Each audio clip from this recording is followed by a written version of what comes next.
তুমি যদি ভেবে থাকো আমাকে বিয়ে করছো জন্য আমার উপরে অধিকার খাটাবে, আবার পরীক্ষায় ভালো নাম্বার করবে, তাহলে জীবনের বড় ভুল করবে।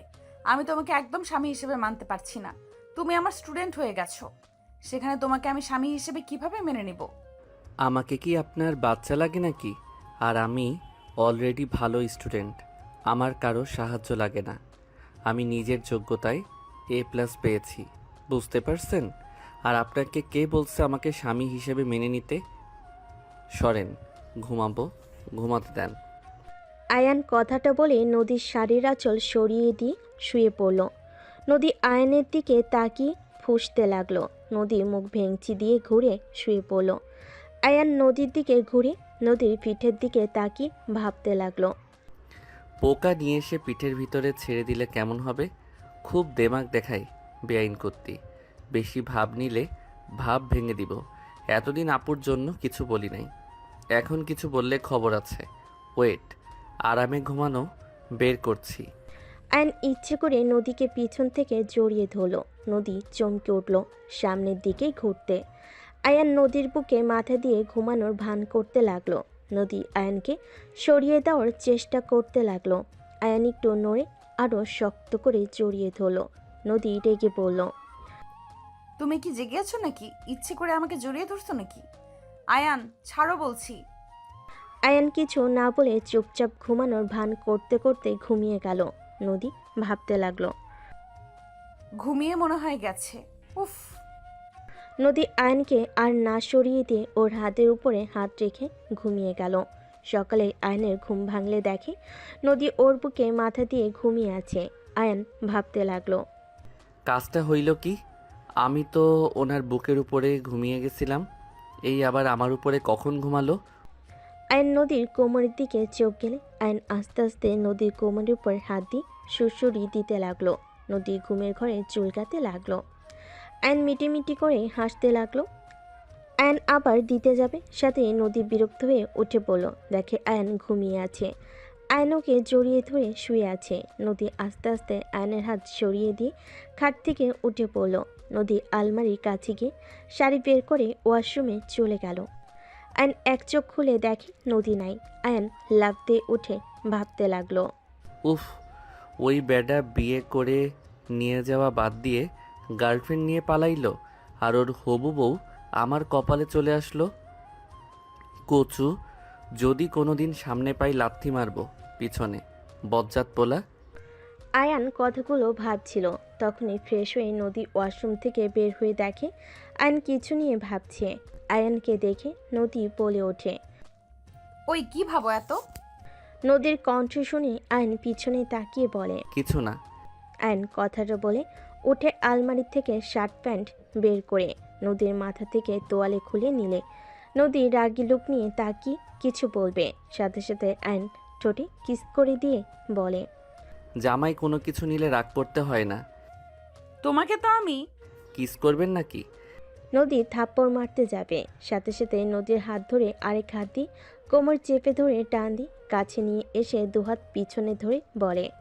এত রাগ ভালো না বউ, তুমি যে হট, তোমাকে তো খালি আদর করতে ইচ্ছে করছে। এতদিন তো বড় হাপু হিসেবে দেখছি, তাই কখনো সেইভাবে তোমার দিকে তাকাই নাই। এখন তোমাকে দেখে আমি পুরো ফিদা হয়ে গেছি। ভেজা চুলে তোমাকে অসাধারণ লাগছে। তোমাকে দেখে নেশা লেগে যাচ্ছে। আয়নের কথা শুনে নদী ধাক্কা দিলে আয়ন সাথে সাথে দেওয়ালের সাথে ঠেকে গেল। নদীর দিকে হাসি দিয়ে কিছু বলার আগেই নদী বলে উঠল। ছি, তোকে ভদ্র নম্র ভেবে এসেছি। এতদিন তোকে নিয়ে কত প্রশংসা করছি সবার কাছে, আর তুই সবার সামনে নিজেকে যেভাবে প্রেজেন্ট করস, আসলে তো তুই তেমন না। কতটা নোংরা তুই! তোর জায়গায় আমি থাকলে আমি তো কখনোই এভাবে কথা বলতাম না। কথা বলা তো দূর, তাকাতামও না। আমি তোর কলেজের ম্যাম, তোর উচিত আমাকে সম্মান করা। আমাকে দেখলে তোর লজ্জা পাওয়া উচিত। আর আমাকে তুই বলস আমি হট? নদীর কথা শুনে আয়ন নদীর হাত ধরে টান দিয়ে নিজের সাথে জড়িয়ে নিয়ে বলে। মাই ডিয়ার ম্যাম, ভুলে যাচ্ছেন আপনি আমার স্ত্রী। আমি মেয়ে না যে শরম পাবো। আমার বউকে আমি যা ইচ্ছে বলবো, এইটা আমার ব্যাপার। আপনি কলেজে ম্যাম, বাসায় আমার বউ, এটাই আপনার পরিচয়। ছাড় বলছি। আর তোর বউয়ের পরিচয় নিয়ে আমার থাকা লাগবে নাকি? ভুলে যাস না, এটা আমার বাপের বাড়ি। তোকে এখানে আমার বাবা আশ্রয় দিয়েছে বলে থাকতে পারতেছিস। এখন আমার শ্বশুর বাড়ি, আমি এখন নিশ্চিন্তে থাকব। আগে ভাবতাম আমার ভাগ্য অনেক খারাপ, আমার বাবা মা নাই, আমার বোন আমাকে বড় করছে, অনেক কষ্ট অভাবে বড় হয়েছি, অনেক অভিযোগ ছিল, এখন আর নাই। আপনার মতো হট একটা বউ পাইছি, সাথে বড়লোক শ্বশুর বাড়ি। আয়নের কথা শুনে নদী রাগ কন্ট্রোল করতে না পেরে আয়নের মুখে থুতু দিয়ে বলে, তোর বোন কত ভালো, আর তুই মানুষের বাচ্চা হতে পারস না। তোর বোন সহজ সরল, আর তুই হইছস শিয়ানা। অতি উড়া উড়িস না। যদি আমার ফ্যামিলির কেউ বুঝতে পারে তুই আমাকে বিয়ে করছস আমাদের সম্পদের জন্য, আর আমি যদি অভিযোগ করি তুই আমার সাথে বাজে ব্যবহার করস, তুই সবার সামনে যত ভদ্র দেখাস ততটা ভদ্র তুই না, তাহলে তোকে তোর বোনকে ঘাট ধাক্কা দিয়ে বের করে দিবে। আয়ন নদীকে ছেড়ে দিয়ে ওর শাড়ির আঁচল নিয়ে মুখে লাগা থুতুগুলো মুছতে মুছতে বলতে লাগলো, আমি একবারও বলি নাই তোমাদের সম্পদের জন্য তোমাকে বিয়ে করছি। তোমাদের সম্পদে আমি থুতু দেই। আমার পড়াশোনা শেষ হইলে আমি তোমাদের সব ঋণ শোধ করে দিব। নিজে ভালো চাকরি নিয়ে তোমাকে ভাড়া বাসায় থাকবো। আস্তে আস্তে টাকা জমিয়ে নিজস্ব বাড়ি করব। আয়ন কথাগুলো বলে ওয়াশরুমে চলে গেল। আয়ন গোসল করে জামা কাপড় পরে নিল। ওয়াশরুম থেকে বের হয়ে রেডি হয়ে নিচে চলে গেল। সবাইকে সালাম দিল।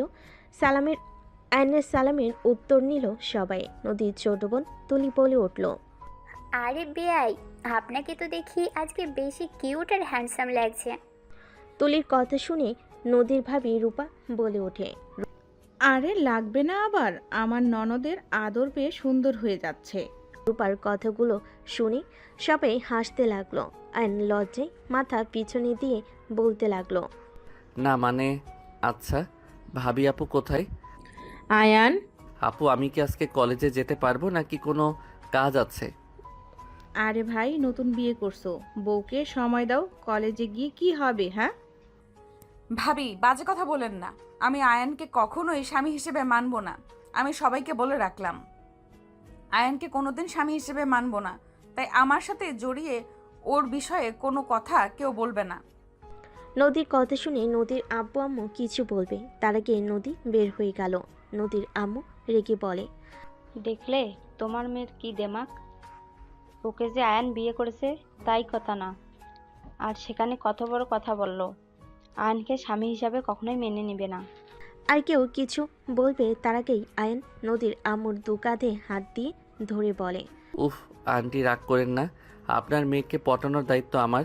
এমনভাবে পটাবো দেখবেন তখন নিজের মুখে আমাকে স্বামী হিসেবে পরিচয় দিবে। আয়ান, নদীর সাথে পাকনামি যেন করতে যাস না।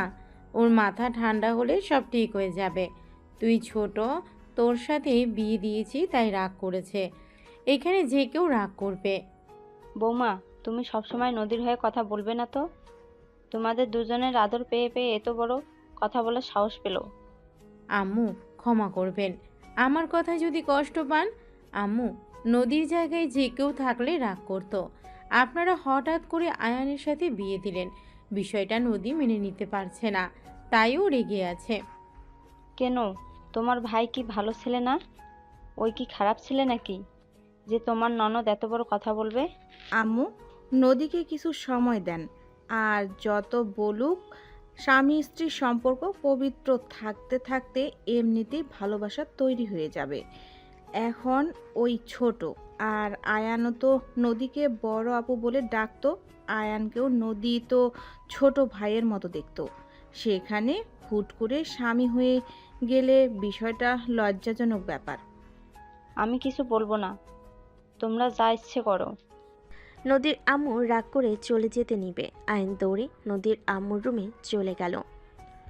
নদীর আম্মু খাটের উপর বসলে আয়ন হাঁটু গেড়ে বসে হাত ধরে বলে, আন্টি আপনি এমনভাবে থাকলে কিন্তু আমার ভালো লাগে না। আপনি এইসব নিয়ে চিন্তা করবেন না তো, আমি ওনার মনে জায়গা করে নিবই। আর যা করা লাগবে আমি সব করব। আর সত্যি বলতে আমারও প্রথমে অনেক লজ্জা লাগছিল। ছেলে মেয়ের ভালো করতে গেলে আমরা বাবা মা খারাপ হয়ে যায়।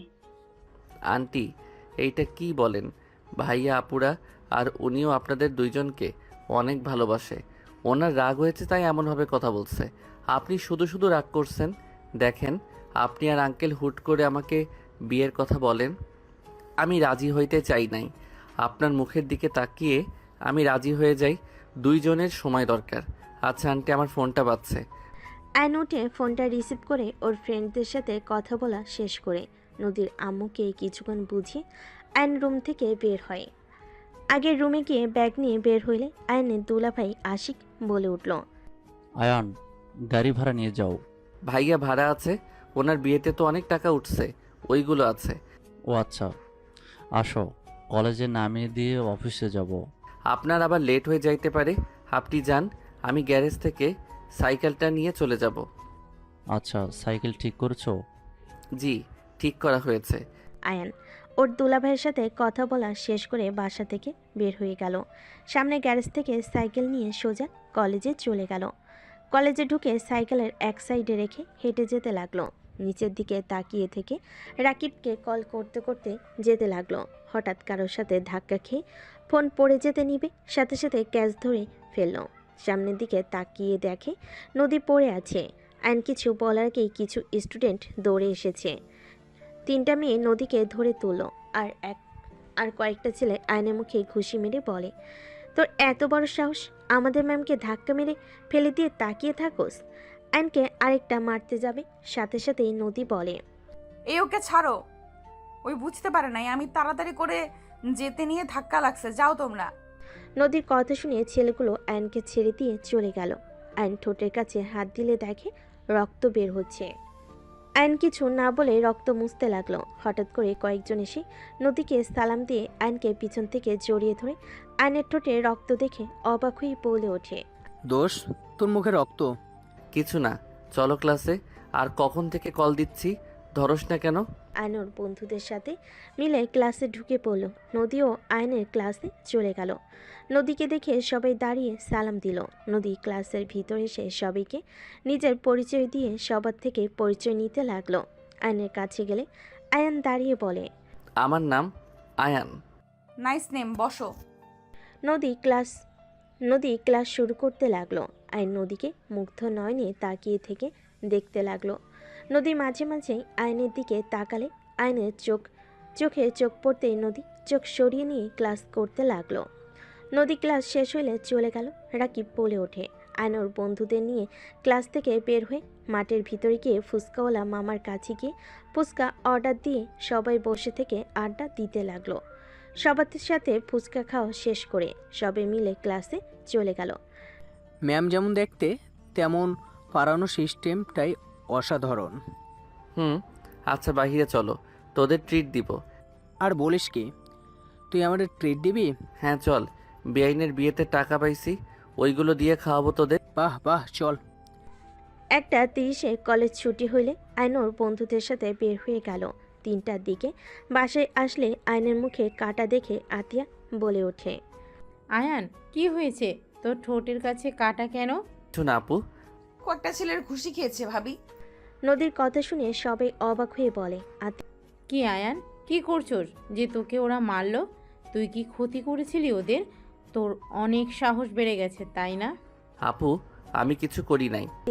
মারতে আসবে, সাথে সাথে নদী পানি খাওয়া শেষ করে বলে, ভাবি আমাকে ধাক্কা দিয়ে ফেলে দিয়েছিল, তাই আমার স্টুডেন্টরা ওকে মারছে। কোনো স্টুডেন্টের সামনে শিক্ষিকাকে অসম্মান করলে কি ছেড়ে দেবে নাকি? কি, ওই তোমাকে ধাক্কা দিয়েছিল? আয়ান, আমি তোকে এই শিক্ষা দিয়েছি? নিজের স্ত্রী সব স্টুডেন্টের সামনে ধাক্কা দিয়ে ফেলে দিয়ে অসম্মান করস? তোর লজ্জা লাগে না? আয়ন আতিয়ার কথা শুনে আতিয়াকে কিছু বলবে, তার আগেই আয়নের গালে থাপ্পড় বসিয়ে দিল। আয়ন গালে হাত দিয়ে নদীর দিকে তাকিয়ে থাকলো। নদীর সোফা থেকে উঠে না দেখার ভান করে রুমে চলে গেল। আয়নকে আরও মারতে যাবে। আয়ন দুহাত দিয়ে মার থেকে বাঁচার চেষ্টা করতে লাগলো। নদীর আম্মু বলে ওঠে, বৌমা থামো, ওকে কেন মারছো? তোমার ননদ ভালো মানুষ নাকি? আয়ান, সত্যি করে বলো তো কি হয়েছিল? আর তুমি হঠাৎ করে ওকে ধাক্কা কেন দিয়ে ফেললে? আন্টি, বিশ্বাস করেন, আমি ইচ্ছে করে কিছু করি নাই। আমি রাকিবকে কল দিতে দিতে হাঁটছিলাম, হঠাৎ করে উনি সামনে আসলো, ধাক্কা লেগে উনি পড়ে যায়। তারপর তারপর সব খুলে বলে রূপা বলে, শুধু শুধু আয়ানকে মারলে আফা? আয়ান যাও, রুমে গিয়ে ফ্রেশ হয়ে নাও। আয়ন সোজা নদীর রুমে চলে গেল। নদী আয়নের দিকে তাকিয়ে থেকে ভিলেন মার্কা হাসি দিল। আয়ন কিছু না বলে ব্যাগ টেবিলের উপর রেখে আলমারি থেকে শার্ট প্যান্ট নিয়ে ওয়াশরুমে চলে গেল। গোসল করে বের হলে শার্ট প্যান্ট বারান্দায় মেলে দিল। আয়ন বারান্দায় দাঁড়িয়ে থেকে পাশের বারান্দার মেয়েটার দিকে তাকাতেই মেয়েটা বলে, হাই আয়ান, কেমন আছো? আলহামদুলিল্লাহ, তুমি কেমন আছো? এই তো আলহামদুলিল্লাহ। বউ কই তোমার? শুয়ে আছে। ও আচ্ছা, সন্ধ্যার দিকে ছাদে এসো। আয়ন মেয়েটাকে কিছু বলবে তার আগে নদী পিছনে দাঁড়িয়ে রাইসার দিকে রাগী লোক নিয়ে তাকাতেই রাইসা চলে যেতে নিলে আয়ন বলে, ওই এখন চলে যাচ্ছ কেন? আমার কথা তো শুনে যাবে নাকি? পরে শুনবো। কথাটা বলে চলে গেল। নদী খাটের কাছে চলে গেল। আয়ন কিছুক্ষণ সামনের দিকে তাকিয়ে থেকে রুমের দিকে তাকিয়ে দেখে নদী খাটের উপর পা ঝুলিয়ে বসে আছে। আয়ন রুমে গিয়ে নদীর পাশে বসে আস্তে করে চুলের খোপাটা খুলে দিলে নদীর রাগী লোক নিয়ে তাকাতে আয়ন সাথে সাথে অন্যদিকে তাকিয়ে থেকে বলতে লাগলো, কাউকে চুল ছেড়ে দিয়ে থাকলে বেশি সুন্দর লাগে, বাতাসে উড়লে আরও সুন্দর লাগে। আমার মাথার চুল ছেড়ে দিতে বলছি তোমাকে। কই না তো। তাহলে খুললে কেন? দেখতে মন চাইলো তাই। আচ্ছা শুনো, তুমি কি তখন ব্যথা পেয়েছিলে? মানুষ জন্য কিছু বলি নাই। ব্যথা পাইলে কি আর না পাইলেই কি? পাইছো নাকি সেইটা বলো। পাইছি, কি করবি? কোথায় দেখি? কোমরে আর হাতে একটু পেয়েছি। কানার মতো করে হাঁটো। আয়ন নদীর হাত নিয়ে দেখতে লাগলো। আয়নের কাছ থেকে হাত নিয়ে বলে, ছাড়ো। দেখি হাতটা কোথায় পাইছো, দেখা তো যাচ্ছে না। ছাড়ো বলছি। তোমার দেখতে হবে না। দেখাবে নাকি জোর করে কিস করব? বেয়াদব, এখানে ব্যথা পাইছি কি করবি? হ্যাঁ, নদীর কথা শুনে আয়ন দুষ্টামির হাসি দিয়ে বলে, আমি তো ব্যথার জায়গায় কিস করতে চাইলাম, তাহলে কিস করি। আয়ন নদীর বুকের দিকে যেতে যাবে আয়নের মুখ ধরে বলতে লাগলো, আমি রেগে বলছি, একদম কাছে আসবে না, মারবো কিন্তু। রেগে বসে কেউ রোমান্স করার জন্য বুকের দিকে দেখায় নাকি? নিশ্চয়ই তোমার আমার ভালোবাসা পেতে ইচ্ছা করছে, এত লজ্জা পাও না? নদী আয়নের মাথা সরিয়ে দিয়ে লাফ দিয়ে উঠে দৌড়ে রুম থেকে বের হয়ে গেল। আয়ন খিলখিল করে হাসতে হাসতে খাটের উপরে গড়াগড়ি খেতে লাগলো। নদী পিছিয়ে এসে দরজার আড়াল থেকে আয়নের হাসি দেখে নিজের অজান্তে মুখে হাসি ফুটে উঠল। আয়নের ফোন বেজে উঠলে আয়ন কলটা রিসিভ করলো। আসসালামু আলাইকুম। কে? আমি। ও আমার নাম্বার কোথায় পেলেন? আয়ান, বাসায় ফিরে আয় বাবা, আর কত আমাদের শাস্তি দিবি? বাই। আয়ন কল কেটে দিল। আয়নের ফোন বাজতে লাগলো। আয়ন ফোন বন্ধ করে রেখে রুম থেকে বের হয়ে গেল। আয়ন নিচে গেলে তুলি বলে ওঠে, আয়ান, একটু বের হব, তুমি কি আমাকে নিয়ে যাবে? কোথায় যাবে? প্রতিদিন যেখানে যাই সেখানেই। ও আচ্ছা। প্রতিদিন তুই কোথায় যাস রে? ওনার ফ্রেন্ডদের সাথে আড্ডা দিতে যাই। ও তা তুলি, তুই একা যা, প্রতিদিন ওকে নেওয়ার কি দরকার? আয়ান গেলে বান্ধবীরা ফ্রিতে খাওয়াই। তুলি কথাটা বলে হাসতে লাগলো। সবাই ভুল কুচকে তাকায়। নদী বলে ওঠে, মানে কি? মানে আসলে ও তুমি তো মানে আসলে ও তুমি তো আয়ানকে স্বামী হিসেবে মানোই না, তাই তোমাকে বলে কিছু হবে না। আয়ানকে নিয়ে গেলে আমার ফ্রেন্ডরা আয়ানের প্রেমে হাবুডুবু খাচ্ছে। আয়ান ওদের সাথে কথা বললে ওরা ফিদা। এদিকে আমি যা ইচ্ছে অর্ডার দিই খেতে থাকি, সব বিল ওরা দেয়। ঘোরা থেকে শুরু করে সব ওরা পেমেন্ট করে। আমি আর আয়ান শুধু খাই, ঘুরি ফ্রিতে। তুলি কথাটা বলে হাসতে লাগলো। সবাই শুনে অবাক হয়ে তাকিয়ে আছে। নদী ঠাস করে তুলির গালে থাপ্পড় মেরে দিল, আর আতিয়া আয়নের গালে থাপ্পড় মেরে দিল। আয়ন তুলি দুজনের দিকে তাকিয়ে অসহায় চোখে তাকালে আতিয়া বলে ওঠে, মেয়েদের মন নিয়ে খেলা করতে খুব ভালো লাগে তোর, তাই না? সামান্য কিছু টাকার জন্য তুই ওই মেয়েগুলোর সাথে ফ্ল্যাট করস? তোর কোনো ধারণা আছে? আপু আমি কি করলাম? আয়নের গালে আরেকটা থাপ্পড় মেরে বলে, যখন ওই মেয়েগুলো জানতে পারবে তুই ওদের সাথে মজার ছলে এইসব করেছিস, কেমন লাগবে ওদের? কোনো ধারণা আছে তোর? তুলির কথা শুনে নদীর আম্মু অবাক হয়ে বলে, তুই কি করস? মানে তুই জানোস না নিজের রক্তের পরিচয় দিচ্ছিস নাকি? যদি রক্তের পরিচয় দেস তাহলে দরজা খোলা আছে, বের হয়ে যা। ভাবি এসব কি বলছেন? তুই চুপ কর। তুই এত খারাপ, তোকে কি আব্বু টাকা দেয় না? অন্যের টাকায় খাওয়া ঘোরার জন্য দুজন মিলে ওই মেয়েদের সাথে এমন করতে লজ্জা লাগে না? আয়ানকে বাদ দিলাম, ওই ছোট, তুই তো ওর বড়, আর একটা মেয়ে হয়ে এসব করতে লজ্জা করে না?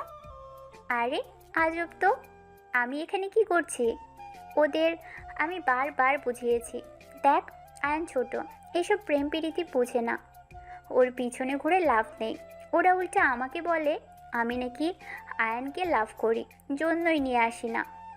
আমাকে অনেক ধরনের কথা বলতো, তো আমি কি করব? সেখানে ওদের যদি আয়ানের সাথে কথা বলতে ভালো লাগে, আমার কি দোষ?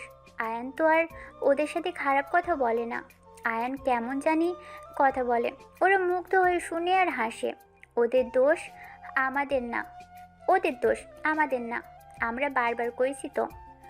আর আমাকে বলেছিল আয়ানকে পটাবে, সেখান থেকে ওদের চ্যালেঞ্জ অনুযায়ী যাই 1 মাস হয়ে গেছে, আয়ানকে কেউ পটাতে পারেনি। আর এমনিতেও আয়ানেরও লাভ আছে, আমি তো দেখি ভাবি। বাহ ভাইয়া, ওকে আসা যাওয়ার যে ভাড়া ওইটা দেয়, ওই সাইকেলে নিয়ে যাওয়ার কারণে ওই টাকা থাকে, ওটা দিয়ে খাই। প্রতিদিনের 50 টাকা হাত খরচ দিয়ে চলে নাকি? কি? বাট আয়ানকে তো 200 টাকা করে দেওয়ার কথা। নদীর আব্বু তো বলে দিয়েছে। আর 150 টাকা কই যায়? আমার কাছে থাকে। আম্মু আমার দোষ নাই, আতিয়া 50 করে দিতে বলে, এর বেশি দিতে না করেছে। আর যখন ওর খুব দরকার হয় তখন যে টাকা জমা থাকে ওইখান থেকে নিয়ে দিয়ে দেয়। বৌমা, এইটা একটু বেশি করে ফেলছো না আয়নার সাথে? অ্যান্ড আতিয়াকে কিছু বলার সুযোগ না দিয়ে উঠে দাঁড়িয়ে পড়ল। আপু, আমি আমার রক্ত পরিচয় দিচ্ছি, তুমি আমাকে এটা বলতে পারলে? ওকে ঠিক আছে, দরজা তো খোলা তাই না? চলে যাচ্ছি, তুমি থাকো। আজ থেকে আমার দায়িত্ব তোমাকে নিতে হবে না। ধন্যবাদ আমাকে 8 বছর লালন পালন করার জন্য। এই ঋণ আমি হয়তো শোধ করতে পারবো না, বাট ভাই হয়ে আমার কর্তব্য আমি পালন করার চেষ্টা করব। আয়ন চোখের পানি গড়িয়ে পড়তে আয়ন মুছে চলে যেতে লাগলো। আশিক নদীর আব্বু রূপা আয়নকে আটকানোর জন্য হাত ধরে আতিয়া বলে ওঠে, আম্মু, রূপা আশিক ছেড়ে দাও, বড় হয়ে গেছে, আমাকে ছাড়া সে অনেক কিছু করতে শিখে গেছে, চলে যেতে দেন। আর নদী ও আয়ানকে স্বামী হিসেবে মানে না, তাই কোনো চিন্তার বিষয় নেই যে ওই চলে গেছে নদী কষ্ট পাবে। বাহ, এইটা হবে। যা চলে যা চলে। আয়ান, দাঁড়িয়ে আছোস কেন? আতিয়া পাগল হয়ে গেছো নাকি? ওই একা কোথায় যাবে? আর তুমি ওকে ছাড়া থাকতে পারবে নাকি? এই দুনিয়াতে আমরা সারা, তোমাদের কোনো আত্মীয় আছে নাকি? কোথায় থাকবে ওই ভালো জানে, না হলে এত বছর কিছু না, আজ বলে বের হয়ে যাবে। বাহ, বড় হয়ে গেছে তো, যেতে দাও। বৌমা, বেশি বোঝা ঠিক না। আতিয়া আয়নের দিকে ধমকে সুরে বলে, তোকে যেতে বলেছি না? যা, বের হ। দাঁড়িয়ে আমার দিকে কি দেখোস? যা, ভাবতেছ সম্পূর্ণ ভুল, তোকে ছাড়া ভালোই থাকবো, বের হ। অ্যান্ড আশিকের হাত সরিয়ে দিয়ে বের হয়ে গেল। আশিক দৌড়ে আয়নের পিছন যেতে লাগলো। আয়ন কোনো কথা না শুনে বের হয়ে গেল। আতিয়ার চোখের পানিগুলো টলমল করতে লাগলো। রূপা আতিয়ার দিকে তাকিয়ে বলে, বের হয়ে যেতে বলে এখন কাঁদছো কেন? শুধু শুধু ওকে বের করে দিলে। ভাবি, আপনি এমনটা করে ঠিক করলেন না। আয়ন এসব করতে চায় নাই, আমি জোর করেছিলাম। আতিয়া কারো কোনো কথা না শুনে দৌড়ে চলে গেল রুমে। এদিকে আয়ন সিএনজিতে উঠে চলে গেল। আশিক বাসার ভিতরে গেলে নদীর আম্মু বলে, কি হলো? আয়ান আসলো না? না, সিএনজিতে উঠে চলে গেল। আর তুলি ফালতু কাজের ভেতরে ওকে জড়াতে হবে কেন? আমি কি জানতাম ভাবি এত রেগে যাবে?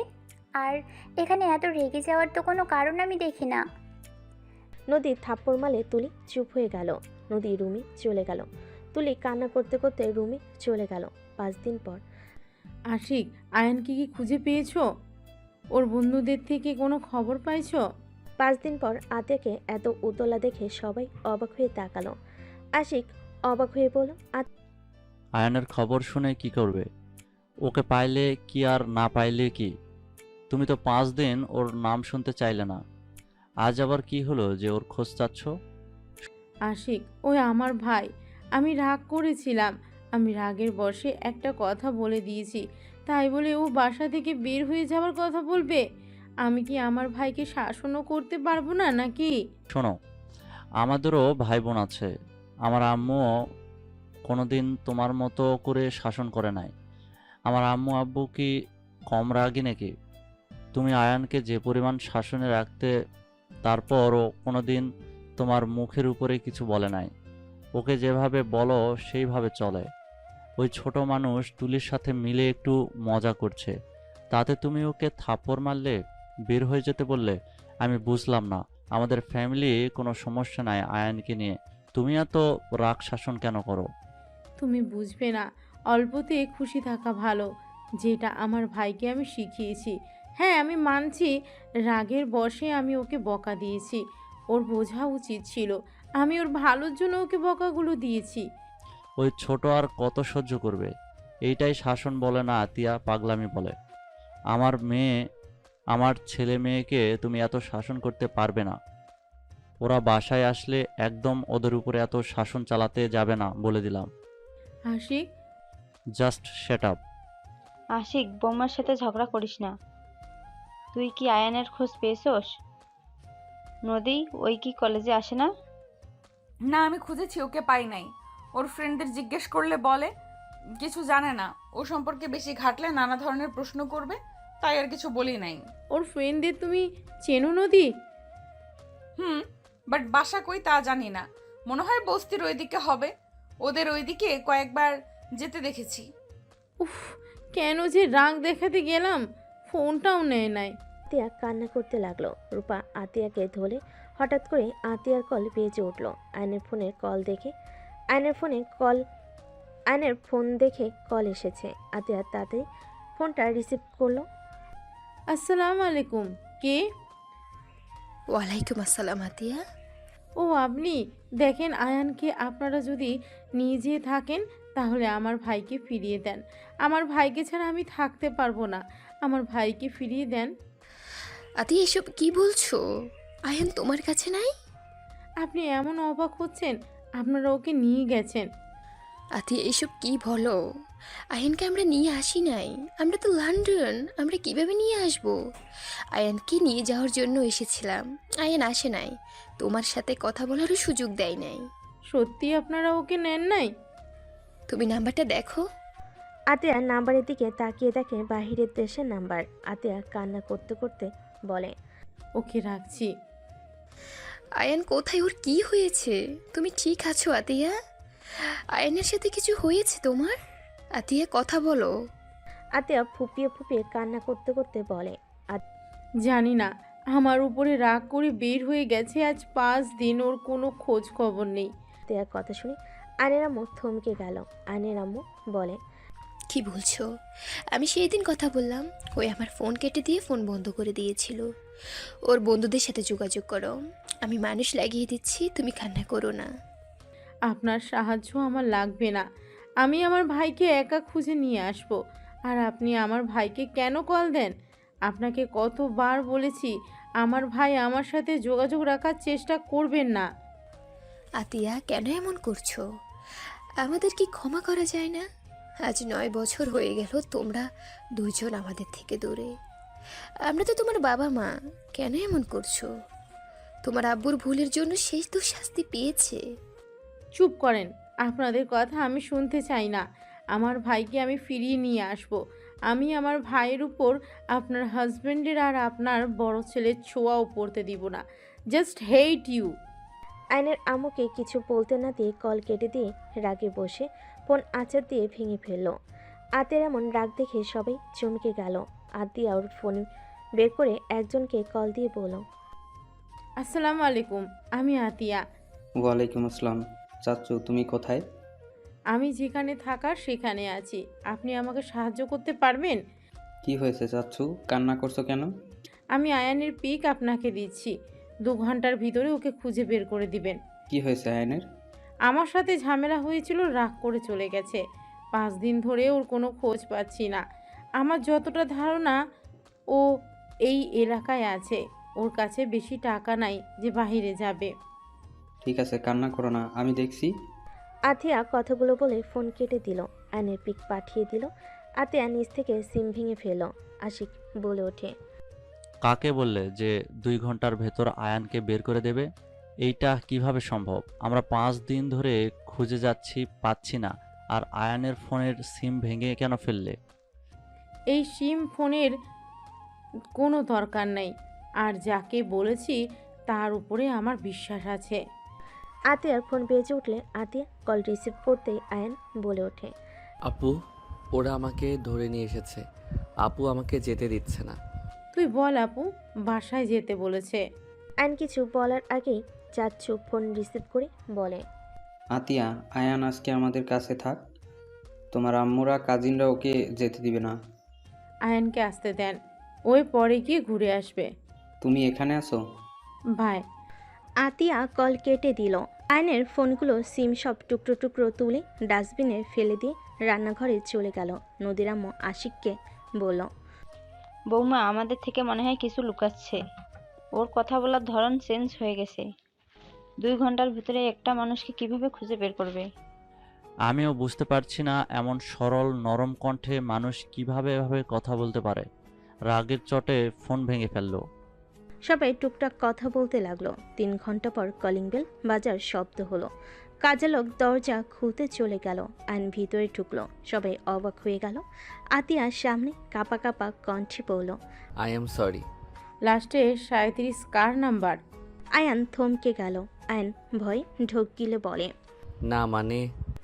আয়নের গালে সজোরে থাপ্পড় মেরে কলার ধরে বলে, না মানে কি? লাস্টে 37 কার? উত্তর দে আমাকে। আপু, আই এম সরি। আয়ন আতিয়াকে জোর করে জড়িয়ে ধরে কান্না করতে করতে বলে, আপু, আমাকে ক্ষমা করে দাও। বিশ্বাস করো, আমি তোমাকে ছাড়া কোথাও যাব না। উনি আমাকে কল দেয়, আমি ব্লগ দিতে গিয়েও পারি না। আমার ওনার কণ্ঠ শুনতে ভালো লাগে। ছাড় আমাকে, তাহলে চলে যা। তোকে কে থাকতে বলেছে এখানে? চলে যা। আমি তো খারাপ বোন, তোকে কোনো স্বাধীনতা দেই না। আমি সব সময় শাসনে রাখি। চলে যা তুই। আপু, আই এম সরি। প্লিজ আমাকে ক্ষমা করে দাও। আমার ভুল হয়ে গেছে। আমি আর ওনার ফোন রিসিভ করব না। উনি বারবার আমাকে কল করে। আমি কতবার বলছি আমাকে কল দিবেন না। আমি ফোন বন্ধ করে রাখি। ফোন চালু করলে ওনার 1000টা কল আসে। আমাকে আগে কেন বলস নাই? আমার থেকে আর কি কি লুকাচ্ছিস তুই? আর তুই এই 5 দিন কোথায় ছিলি? আপু, আমি একটা জব নিয়েছি। ওইখানে থাকা খাওয়া সব ফ্রি। মাসে 10,000 টাকা দিবে। তোকে জব নিতে কে বলেছে? আপু, আমি তো বড় হয়েছি, এখন আমার স্ত্রীও আছে। বউকে কিছু কিনে দিতে গেলে সেই তোমার থেকে চাইতে হবে বা দুলাভাইয়ের থেকে। আমার এইটা মোটেও ভালো লাগবে না। নিজে সবার ঘাড়ে বসে খাচ্ছি, আবার বউকে কিছু দিতে গিয়ে তাদের থেকে যদি নিতে হয়। ওই, তোকে আমি বলছি আমাকে কিছু গিফট করতে? ওই, তোর বয়স কত? এত পাকনামি তোকে কে করতে বলছে? ফাজলামি করস তুই, তাই না? সবাইকে টেনশনে ফেলে ফাজলামি করস।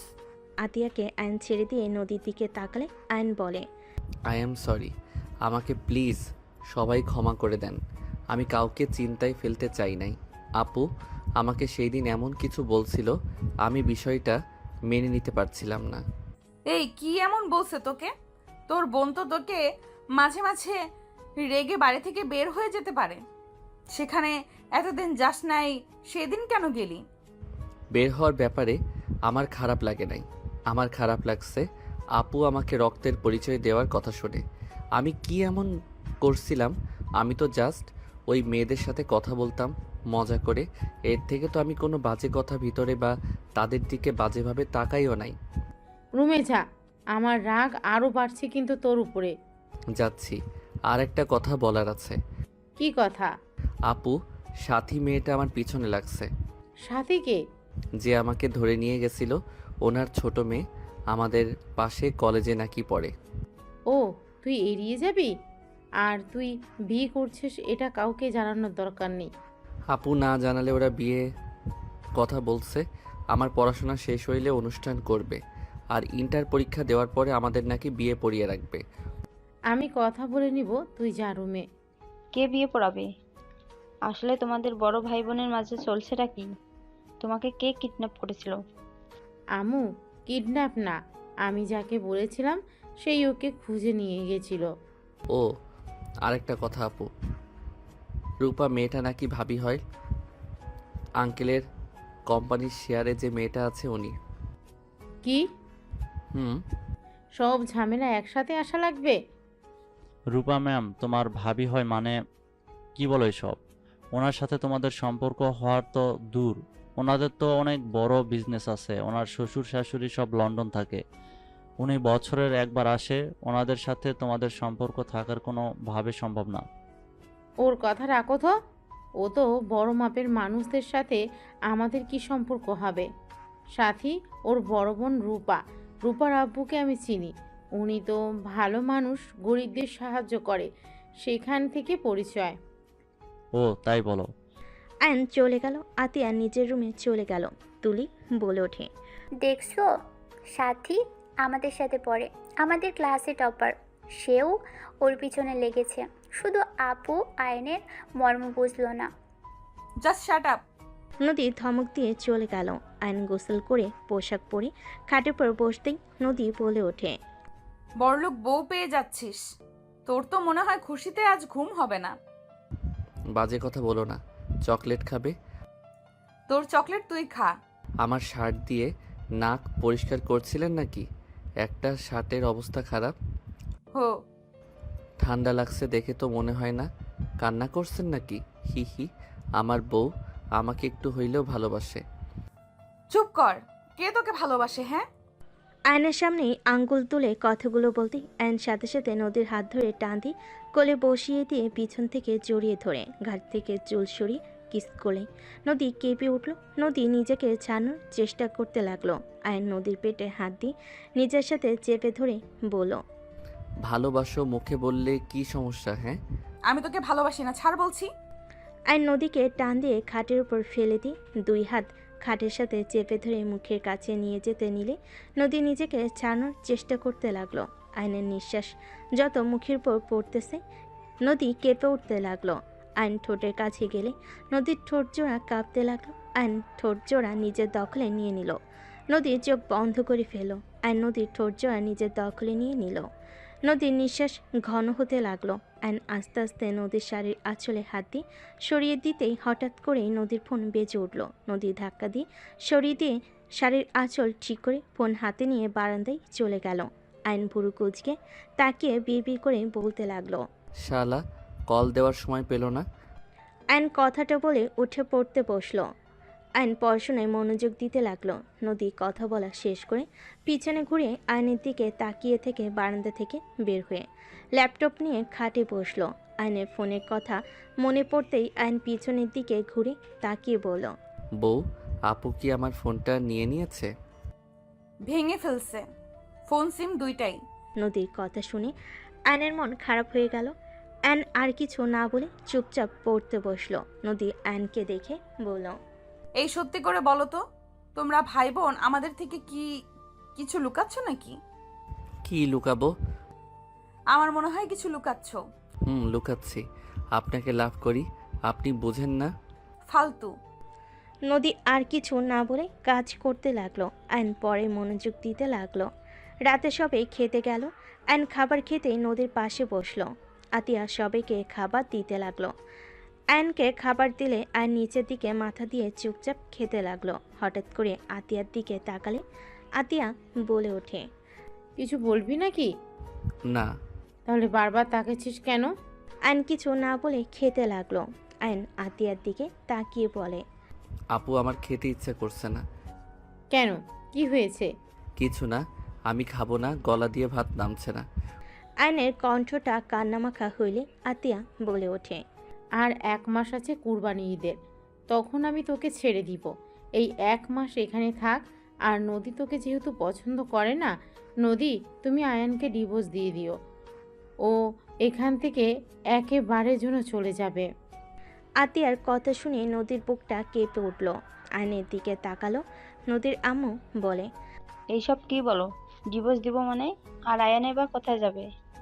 আম্মু দেখেন, নদী আয়ানকে অপছন্দ করে, সেখানে জোর করে কোনো সম্পর্ক রাখা উচিত না। আমার মনে হয় ডিভোর্স দেওয়া ভালো। আমাদের জন্য দুইজন একে অপরকে অপছন্দ করে জোর করে একই ছাদে থাকছে আমাদের জন্য। আমরা এইটা হতে দিতে পারি না। মেয়েদের স্বাধীনতা বলে একটা কথা আছে। একটা জিনিস বুঝলাম না, তুমি সব সময় মেয়েদের হয়ে এত কথা কেন বলো? মেয়ে হয়ে কি আমাদের কোনো স্বাধীনতা থাকবে না নাকি? বিয়ে সারা জীবনের ব্যাপার। সেখানে নদী আয়নকে সহ্য করতে পারছে না, সেখানে বাধ্য হয়ে আয়নের সাথে থাকার কোনো মানে হয় না। দুজনের জীবন নষ্ট। আমারও তাই মনে হয়, ওদের বাধ্য হয়ে সম্পর্কে রাখা উচিত না। দুজন চুপ করবে। খাবার খেতে দিবে নাকি উঠে চলে যাব? আতিয়া বসলো, সবে খাবার খেতে লাগলো। আয়ন অল্প খেয়ে উঠে চলে গেল। আয়ন রুমে গিয়ে বসে থেকে ভাবতে লাগলো। উনি কি আসলে আমাকে ভালোবাসে না নাকি? একটা কথাও বলল না আপু, যে ডিভোর্সের কথা বলল কিছু বলল না, চুপচাপ কথাগুলো শুনলো। ওকে ডিভোর্স দিলে আমিও দিব। আমিও চাই না জোর করে ওনার সাথে থাকতে। ভালো লাগছে না, চারিদিকে শুধু অশান্তি। আয়ন কথাগুলো ভাবতে লাগলো। আয়ন খাটের এক কোণে শুয়ে থেকে কথাগুলো ভাবতে লাগলো। নদী রুমের ভিতরে এসে আয়নকে ভাবতে দেখে কিছু বলল না। খাটে শুয়ে লাইট অফ করে দিল। ডিম লাইট জ্বালিয়ে উপরের দিকে তাকিয়ে থাকতে লাগলো। আয়ন নদীর হাতের উপরে মাথা দিয়ে পেটের উপরে হাত রেখে জড়িয়ে ধরে বলল, তুমি কি সত্যি আমাকে ডিভোর্স দিবে? আচ্ছা, আমাকে কি সত্যি ভালোবাসা যায় না? আমি অন্য কাউকে ভালোবাসি। নদীর কথা শুনে আয়নের বুকের ভিতর কেঁপে উঠল। আয়ন এক সেকেন্ডের ভিতরে নদীর উপর থেকে হাত সরিয়ে নিল। আয়ন খাট থেকে নেমে বালিশ নিয়ে সোজা সোফায় চলে গেল। নদীর চোখের পানিগুলো গড়িয়ে পড়ল। নদী মনে মনে ভাবতে লাগলো, এই তোমার ভালোবাসা আয়ান? অন্য কাউকে ভালোবাসি শুনে আমার পাশের জায়গাটা ছেড়ে দিলে? নিজের স্ত্রীকে নিজের করে রাখার বয়স তোমার হয় নাই। কিভাবে নিজের জায়গায় ধরে রাখতে হয় সেটা তুমি জানো না আয়ান। নদী কথাগুলো ভাবতে ভাবতে চোখের পানি ফেলতে ফেলতে ঘুমিয়ে গেল। আয়ন এপাশ ওপাশ হতে লাগলো। আয়ন ভাবতে লাগলো, আমাকে ভালো না বাসলে আমি ছিলাম না দেখে আমার শার্ট জড়িয়ে কেন কান্না করছে? আর সত্যি কান্না করছে নাকি আমার ভুল ধারণা? আমি কাছে গেলাম, আমাকে শুধু মুখে বলল সরে যেতে। কই প্রথমের মতো তো জোর করে সরিয়ে দেওয়ার চেষ্টা তো করলো না। উফ, মেয়ে মানুষকে বোঝা বড্ড কঠিন। আমার বোন একটা আছে, এত পেঁচালো কেন এই মেয়ে মানুষ, ধ্যাত ভালো লাগে না। আয়ন কথাগুলো বলে ঘুমিয়ে গেল। সকালে ঘুম ভাঙলে নদী আয়নের দিকে কিছুক্ষণ তাকিয়ে থেকে ওয়াশরুমে চলে গেল। আয়নের ঘুম ভাঙলে খাটের দিকে তাকিয়ে দেখে নদী নাই। আয়ন উঠে ওয়াশরুমের দিকে তাকিয়ে বুঝল ওয়াশরুমে গেছে। আয়ন উঠে বারান্দায় চলে গেল। বারান্দার গ্রিল ধরে দাঁড়িয়ে থাকতে লাগলো। হঠাৎ করে সামনে থেকে রাইসা বলে উঠল, গুড মর্নিং আয়ান, কেমন আছো? Good morning. আলহামদুলিল্লাহ ভালো, তুমি কেমন আছো? আলহামদুলিল্লাহ। কাকির থেকে শুনলাম তুমি নাকি রাগ করে বের হয়ে গেছিলে। ওই আর কি। আর এমন করবে না, তুমি তো জানো ভাবি তোমাকে কত ভালোবাসে। যাই হোক, তোমার বাসার সবাই কেমন আছে? আলহামদুলিল্লাহ। তা বাসায় আসো, ঘুরে যাও। আম্মু আব্বু তোমার কথা জিজ্ঞেস করে। ছেলেটা কোথায়, রাগ করে গেল? যাবো এক সময়, কলেজে যেতে হবে। ওকে যাও। রাইসা চলে গেলে আয়ন পিছনে ঘুরে তাকালে দেখে নদী তাকিয়ে আছে। আয়ন কিছু না বলে নিচের দিকে তাকিয়ে আলমারির কাছে গিয়ে শার্ট প্যান্ট নিয়ে ওয়াশরুমে চলে গেল। ফ্রেশ হয়ে পোশাক চেঞ্জ করে আয়ন বের হইল। ব্যাগ কাঁধে নিয়ে নিচে চলে গেল। আয়ন একজনকে দেখে অবাক হয়ে গেল। আয়ন বলে উঠল, খালা। আয়নের কণ্ঠ শুনে পিছনের দিকে মহিলাটা তাকাতেই আয়নকে বলল, কে বাবা তুমি, আমাকে চেনো? MKH। আয়নের কথা শুনে রহিমা খালা অবাক হয়ে গেল। রহিমা খালা কাঁপা কাঁপা কণ্ঠে বলে উঠল, আয়ান। আয়ন দৌড়ে গিয়ে রহিমা খালাকে জড়িয়ে ধরল। সবাই অবাক হয়ে তাকিয়ে থাকতে লাগলো। আতিয়া রান্নাঘর থেকে বের হলে চমকে গেল। আয়নকে রহিমা খালা সারা মুখে চুমু দিতে লাগলো আর কান্না করতে করতে বলে, আয়ান আব্বু তুমি এখানে আছো? বড় মামুনি কোথায়? আপু। আয়নের কথা শুনে রহিমা খালা পিছনে ঘুরে তাকাতেই আতিয়াকে দেখে বলে, মামুনি কেমন আছেন? ভালো, আপনি কেমন আছেন? আজ আমি অনেক খুশি তোমাদের দেখা পেয়ে। আয়ান বাবা কত বড় হয়ে গেছে, আমি তো চিনতেই পারি নাই, আমার বুক পর্যন্ত ছিল, আর এখন কত বড় হয়ে গেছে আমি চিনতেই পারি নাই। হি হি হি। MKH, তুমি কিন্তু আমার ছোট হয়ে গেছো। আমাকে সম্মান করবে। আমি তোমার আব্বু হয়ে গেছি। আয়নের কথা শুনে রহিমা খালা ফিক করে হেসে বলে, একদম, আপনি আমার আব্বু হয়ে গেছেন। মামুনি, আপনি দয়া করে বাবুকে নিয়ে চলেন, আমি ওনাদের খবর দেই। খালা, দয়া করে এখানে কোনো ধরনের কথা তুলেন না। আয়ান, কলেজে যাচ্ছিস না? রহিমা, তুই ওদের দুজনকে চিনোস? রহিমা খালা কিছু বলবে তার আগেই আতিয়া বলে, আম্মু, ওনার সাথে আগে পরিচয় ছিল, ওনার সাথে থাকা হয়েছিল, ওনার বাসায় কাজ করতাম তো। ও আচ্ছা। মামুনি, কি বলেন এসব? ঠিক বলছি খালা। কিরে, যাস না কেন? যাব না আজকে। যেতে বলছি, যা। আয়ন আর কিছু না বলে চলে গেল। রহিমা খালা আতিয়াকে বলে, মামুনি, বেয়াদবি মাফ করবেন, আপনি আয়নবাবু এখানেই থাকেন, আমি ওনাদের জানিয়ে দিই, ওনারা আপনাদের ছাড়া ভালো নেই। কে ভালো নাই রে? আপা, তুমি কিছু জানো না ওরা কারা? খালা, প্লিজ চুপ করবেন। রহিমা খালা আর কিছু বলল না। এদিকে আয়ন কলেজে চলে গেল। কলেজ ছুটি হলে আয়ন রাকিবকে বলল, এই যে মেয়েটা আসছে, তুই ওই মেয়েটাকে পটিয়ে নিবি। যদি নিস তাহলে তোর লাইফ সুন্দরভাবে কাটবে। কে ও? এখানে নাম করা বিজনেসম্যানের ভাতিজি। বলিস কি, রায়হান চৌধুরীর ভাতিজি? হ্যাঁ, থাক, আমি যাই। আয়নের সাথে কিছু বলার আগে সাইকেল নিয়ে জোরে চালিয়ে চলে গেল। নদীকে দাঁড়িয়ে থাকতে দেখে আয়ন সামনে গিয়ে বলে, সাইকেলে যাবেন নাকি? নদী কিছু না বলে পাশে রিকশায় উঠে পড়ল। আয়ন আর কিছু না বলে ওর পিছন পিছন যেতে লাগলো। বাসে গেলে নদী সোজা রুমে চলে গেল। আয়নও রুমে চলে গেল। নদী ফ্রেশ হয়ে নিচে চলে গেলে আয়ন ফ্রেশ হতে চলে গেল। ফ্রেশ হয়ে নিচে গেলে আয়ন আতিয়াকে বলল, আপু, আমি একটু বাইরে যাব। MKH, তুমি কতদিন আছো? আছি, আজকেই দিনটাই। MKH মানে কি? নদীর কথা শুনে আয়ন কিছু না বলে চলে গেল। রহিমা খালা হেসে বলে, MKH মানে মিষ্টি খালা। এই আমাকে ছোটবেলা থেকে এটাই বলে ডাকে। ও আচ্ছা। হঠাৎ করে আয়ন দৌড়ে বাসার ভিতর ঢুকলো। সবাই ভুরকুচকে তাকালে আয়ন আতিয়াকে বলল, MKH, আপনি এটা কি করলেন? আপু তো এখন রেগে যাবে। মানে? আপু, আয়নের কথা শুনে সবাই দরজার দিকে তাকাতেই থমকে গেল। সবাই ঢোক গিলতে লাগলো। নদীর আব্বু দৌড়ে গিয়ে বলতে লাগলো, ম্যাম স্যার, আমাদের এই গরিবের ঘরে আপনারা প্লিজ ভিতরে এসে বসেন। এইভাবে উত্তেজিত হবেন না, আমরা সাধারণ মানুষ, আমাদের দয়া করে এভাবে ট্রিট করবেন না। আর পাঁচটা মানুষকে যেইভাবে দেখেন সেইভাবেই দেখেন। স্যার, ম্যাম, আপনারা বসেন। আশিক ভালোভাবে সোফা পরিষ্কার করতে লাগলো। তুলি দেখে অবাক হয়ে বলল, ম্যাম আপনি? আমি তো বিশ্বাসই করতে পারছি না, আমি আপনার অনেক বড় ফ্যান। আপনার সাথে ছবি তোলা যাবে? আপনি আমার আইডল, আমি আপনার মতো বড় বিজনেসম্যান হতে চাই। শিওর, ইনশাল্লাহ আমার থেকে ভালো করবে তুমি। তুলি আয়নের আম্মুর সাথে ছবি তুলতে লাগলো। আয়নের আব্বু আম্মু বসলো। রহিমা খালা বলে ওঠে, ম্যাম বাবু। আয়নের দিকে তাকাতেই আয়নের আম্মু চোখের পানি ধরে রাখতে পারল না।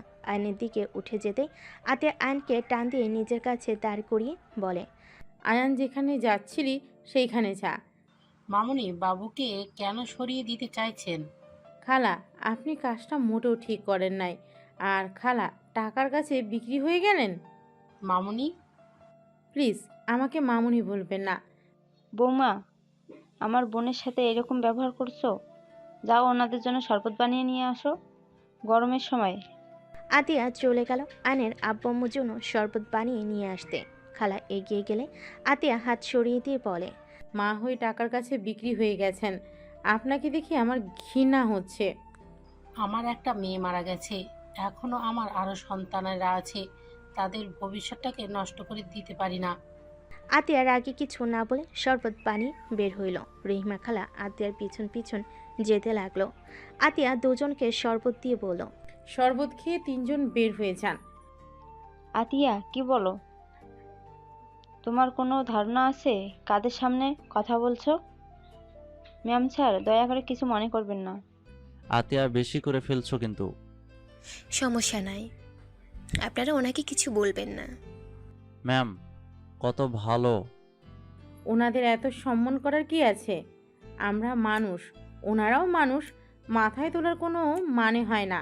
আশিক রাগে আতের হাত ধরে রাগী লুক নিয়ে তাকাতে রহিমা খালা তাড়াতাড়ি করে আশিকের হাত ধরে কিছু বলবে, সাথে সাথেই আতিয়া বলে, খালা ছাড়েন, আমার হাজবেন্ড আমার সাথে যেমন ইচ্ছে তেমন ব্যবহার করবে, হাত ছাড়েন ওর।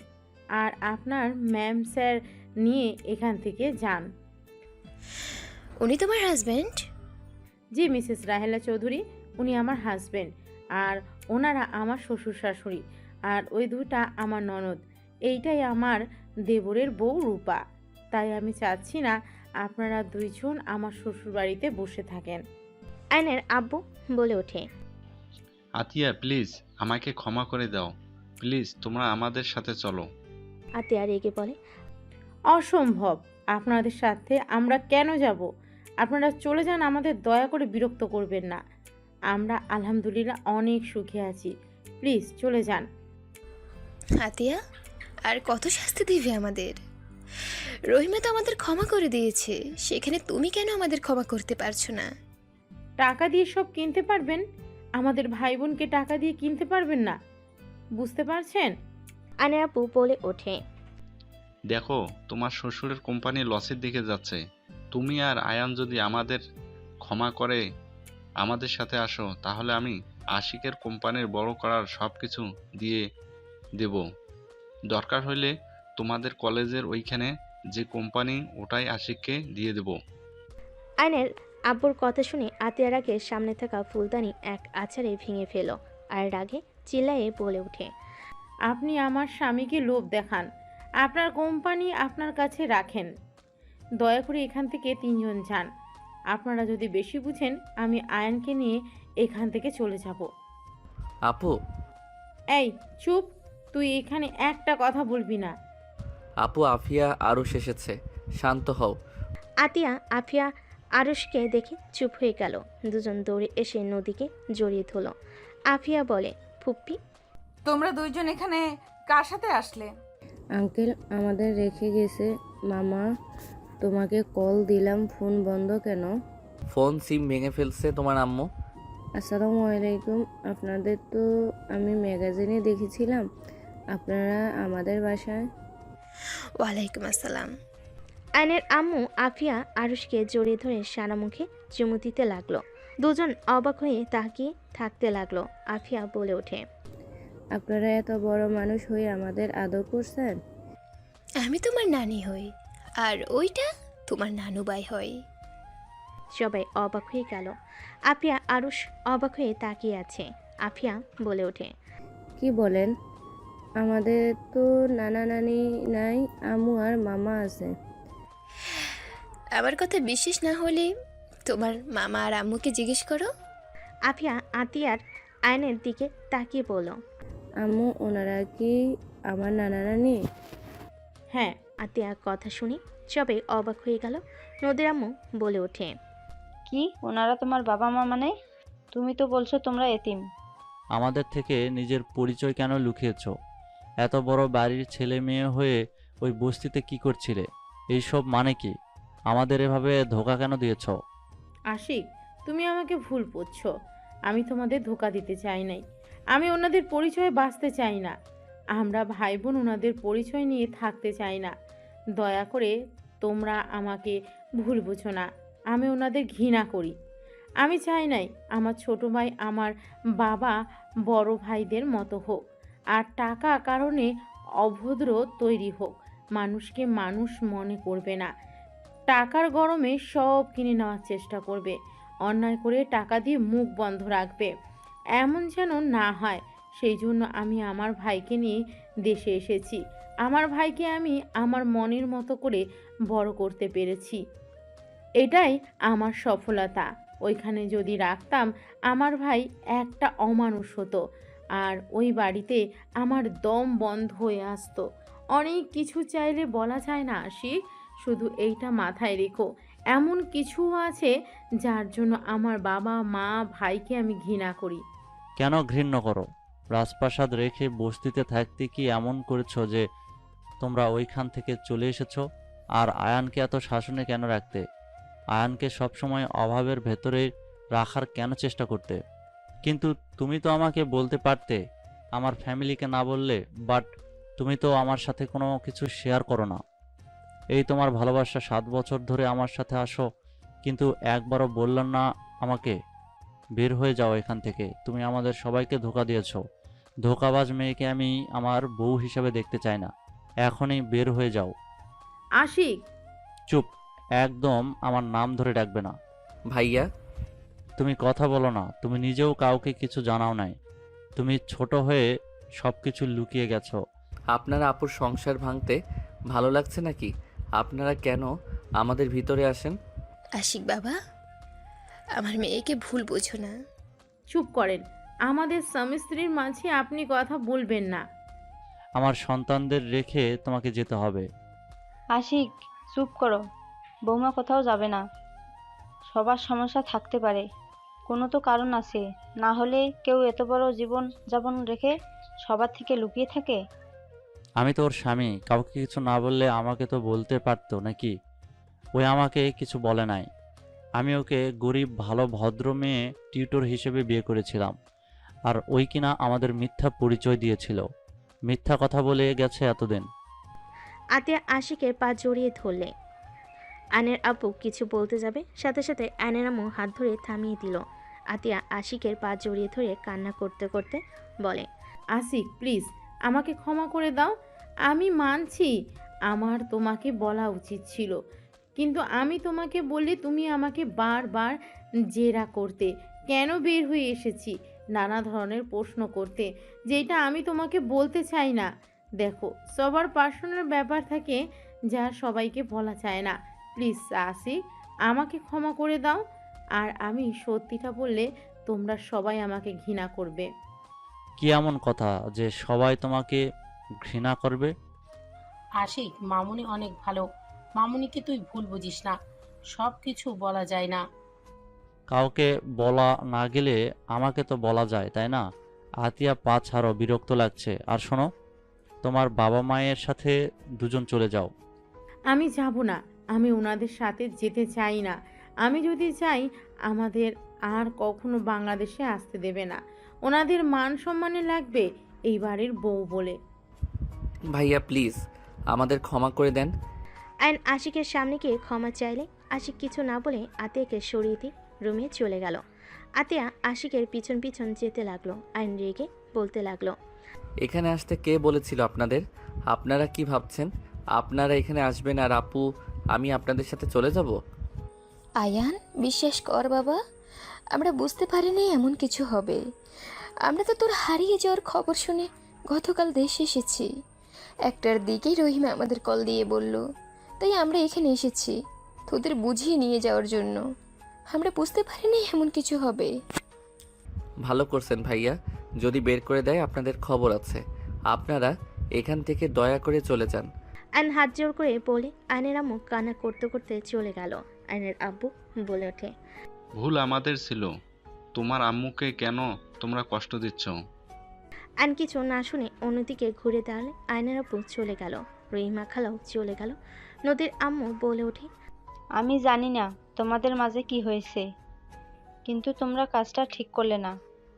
উনি তোমাদের জন্ম দিয়েছে, তোমাদের 9 বছর ধরে কাছে পায় না, না তোমাদের দেখতে পারছে না ছুঁয়ে দেখতে পারছে। আমি একজন মা, আমার মেজ সন্তানটাই দূরে থাকে, প্রতিনিয়ত ওর জন্য বুকটা পুড়ে। আমি তাও আমার সন্তানের সাথে ফোনে কথা বলতে পারি, আর উনি তাও পারে না। উনি তোমাদের ছাড়া ভালো নাই। আমার মনে হয় তোমার বাবা মায়ের কাছে একবার যাওয়া উচিত। আপু আমার ভালোর জন্য আমাকে নিয়ে এত দূর চলে এসেছে। আপু অনুমতি না দিলে আমি কিছু করতে পারবো না। আমার মনে হয় ভাবিকে তোমার বোঝানো উচিত। সবাই মিলে কথা বলতে লাগলো। আর এদিকে আতিয়া আশিককে বলতে লাগলো, শুনতে চাও কেন তাদের থেকে দূরে? ওকে, তাহলে শোনো। রহিমা খালা আমাদের বাসার বিশ্বস্ত কাজের লোক।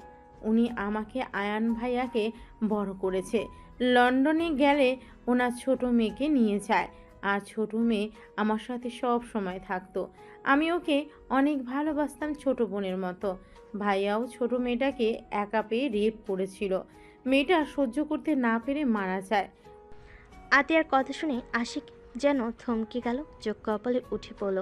আশিক বলে ওঠে, কি রুমি ধর্ষণ হয়েছিল? ওই অ্যাক্সিডেন্ট করে মারা যায় নাই? আর ওই যখন ধর্ষণ হয় তুমি কোথায় ছিলে? ওটা মিথ্যা কথা ছিল। আমি আমার ফ্রেন্ডদের সাথে 7 দিনের ট্যুরে গেছিলাম। আর ট্যুরে গেলে আয়ান রুমি জন্য কিছু না কিছু আনতাম।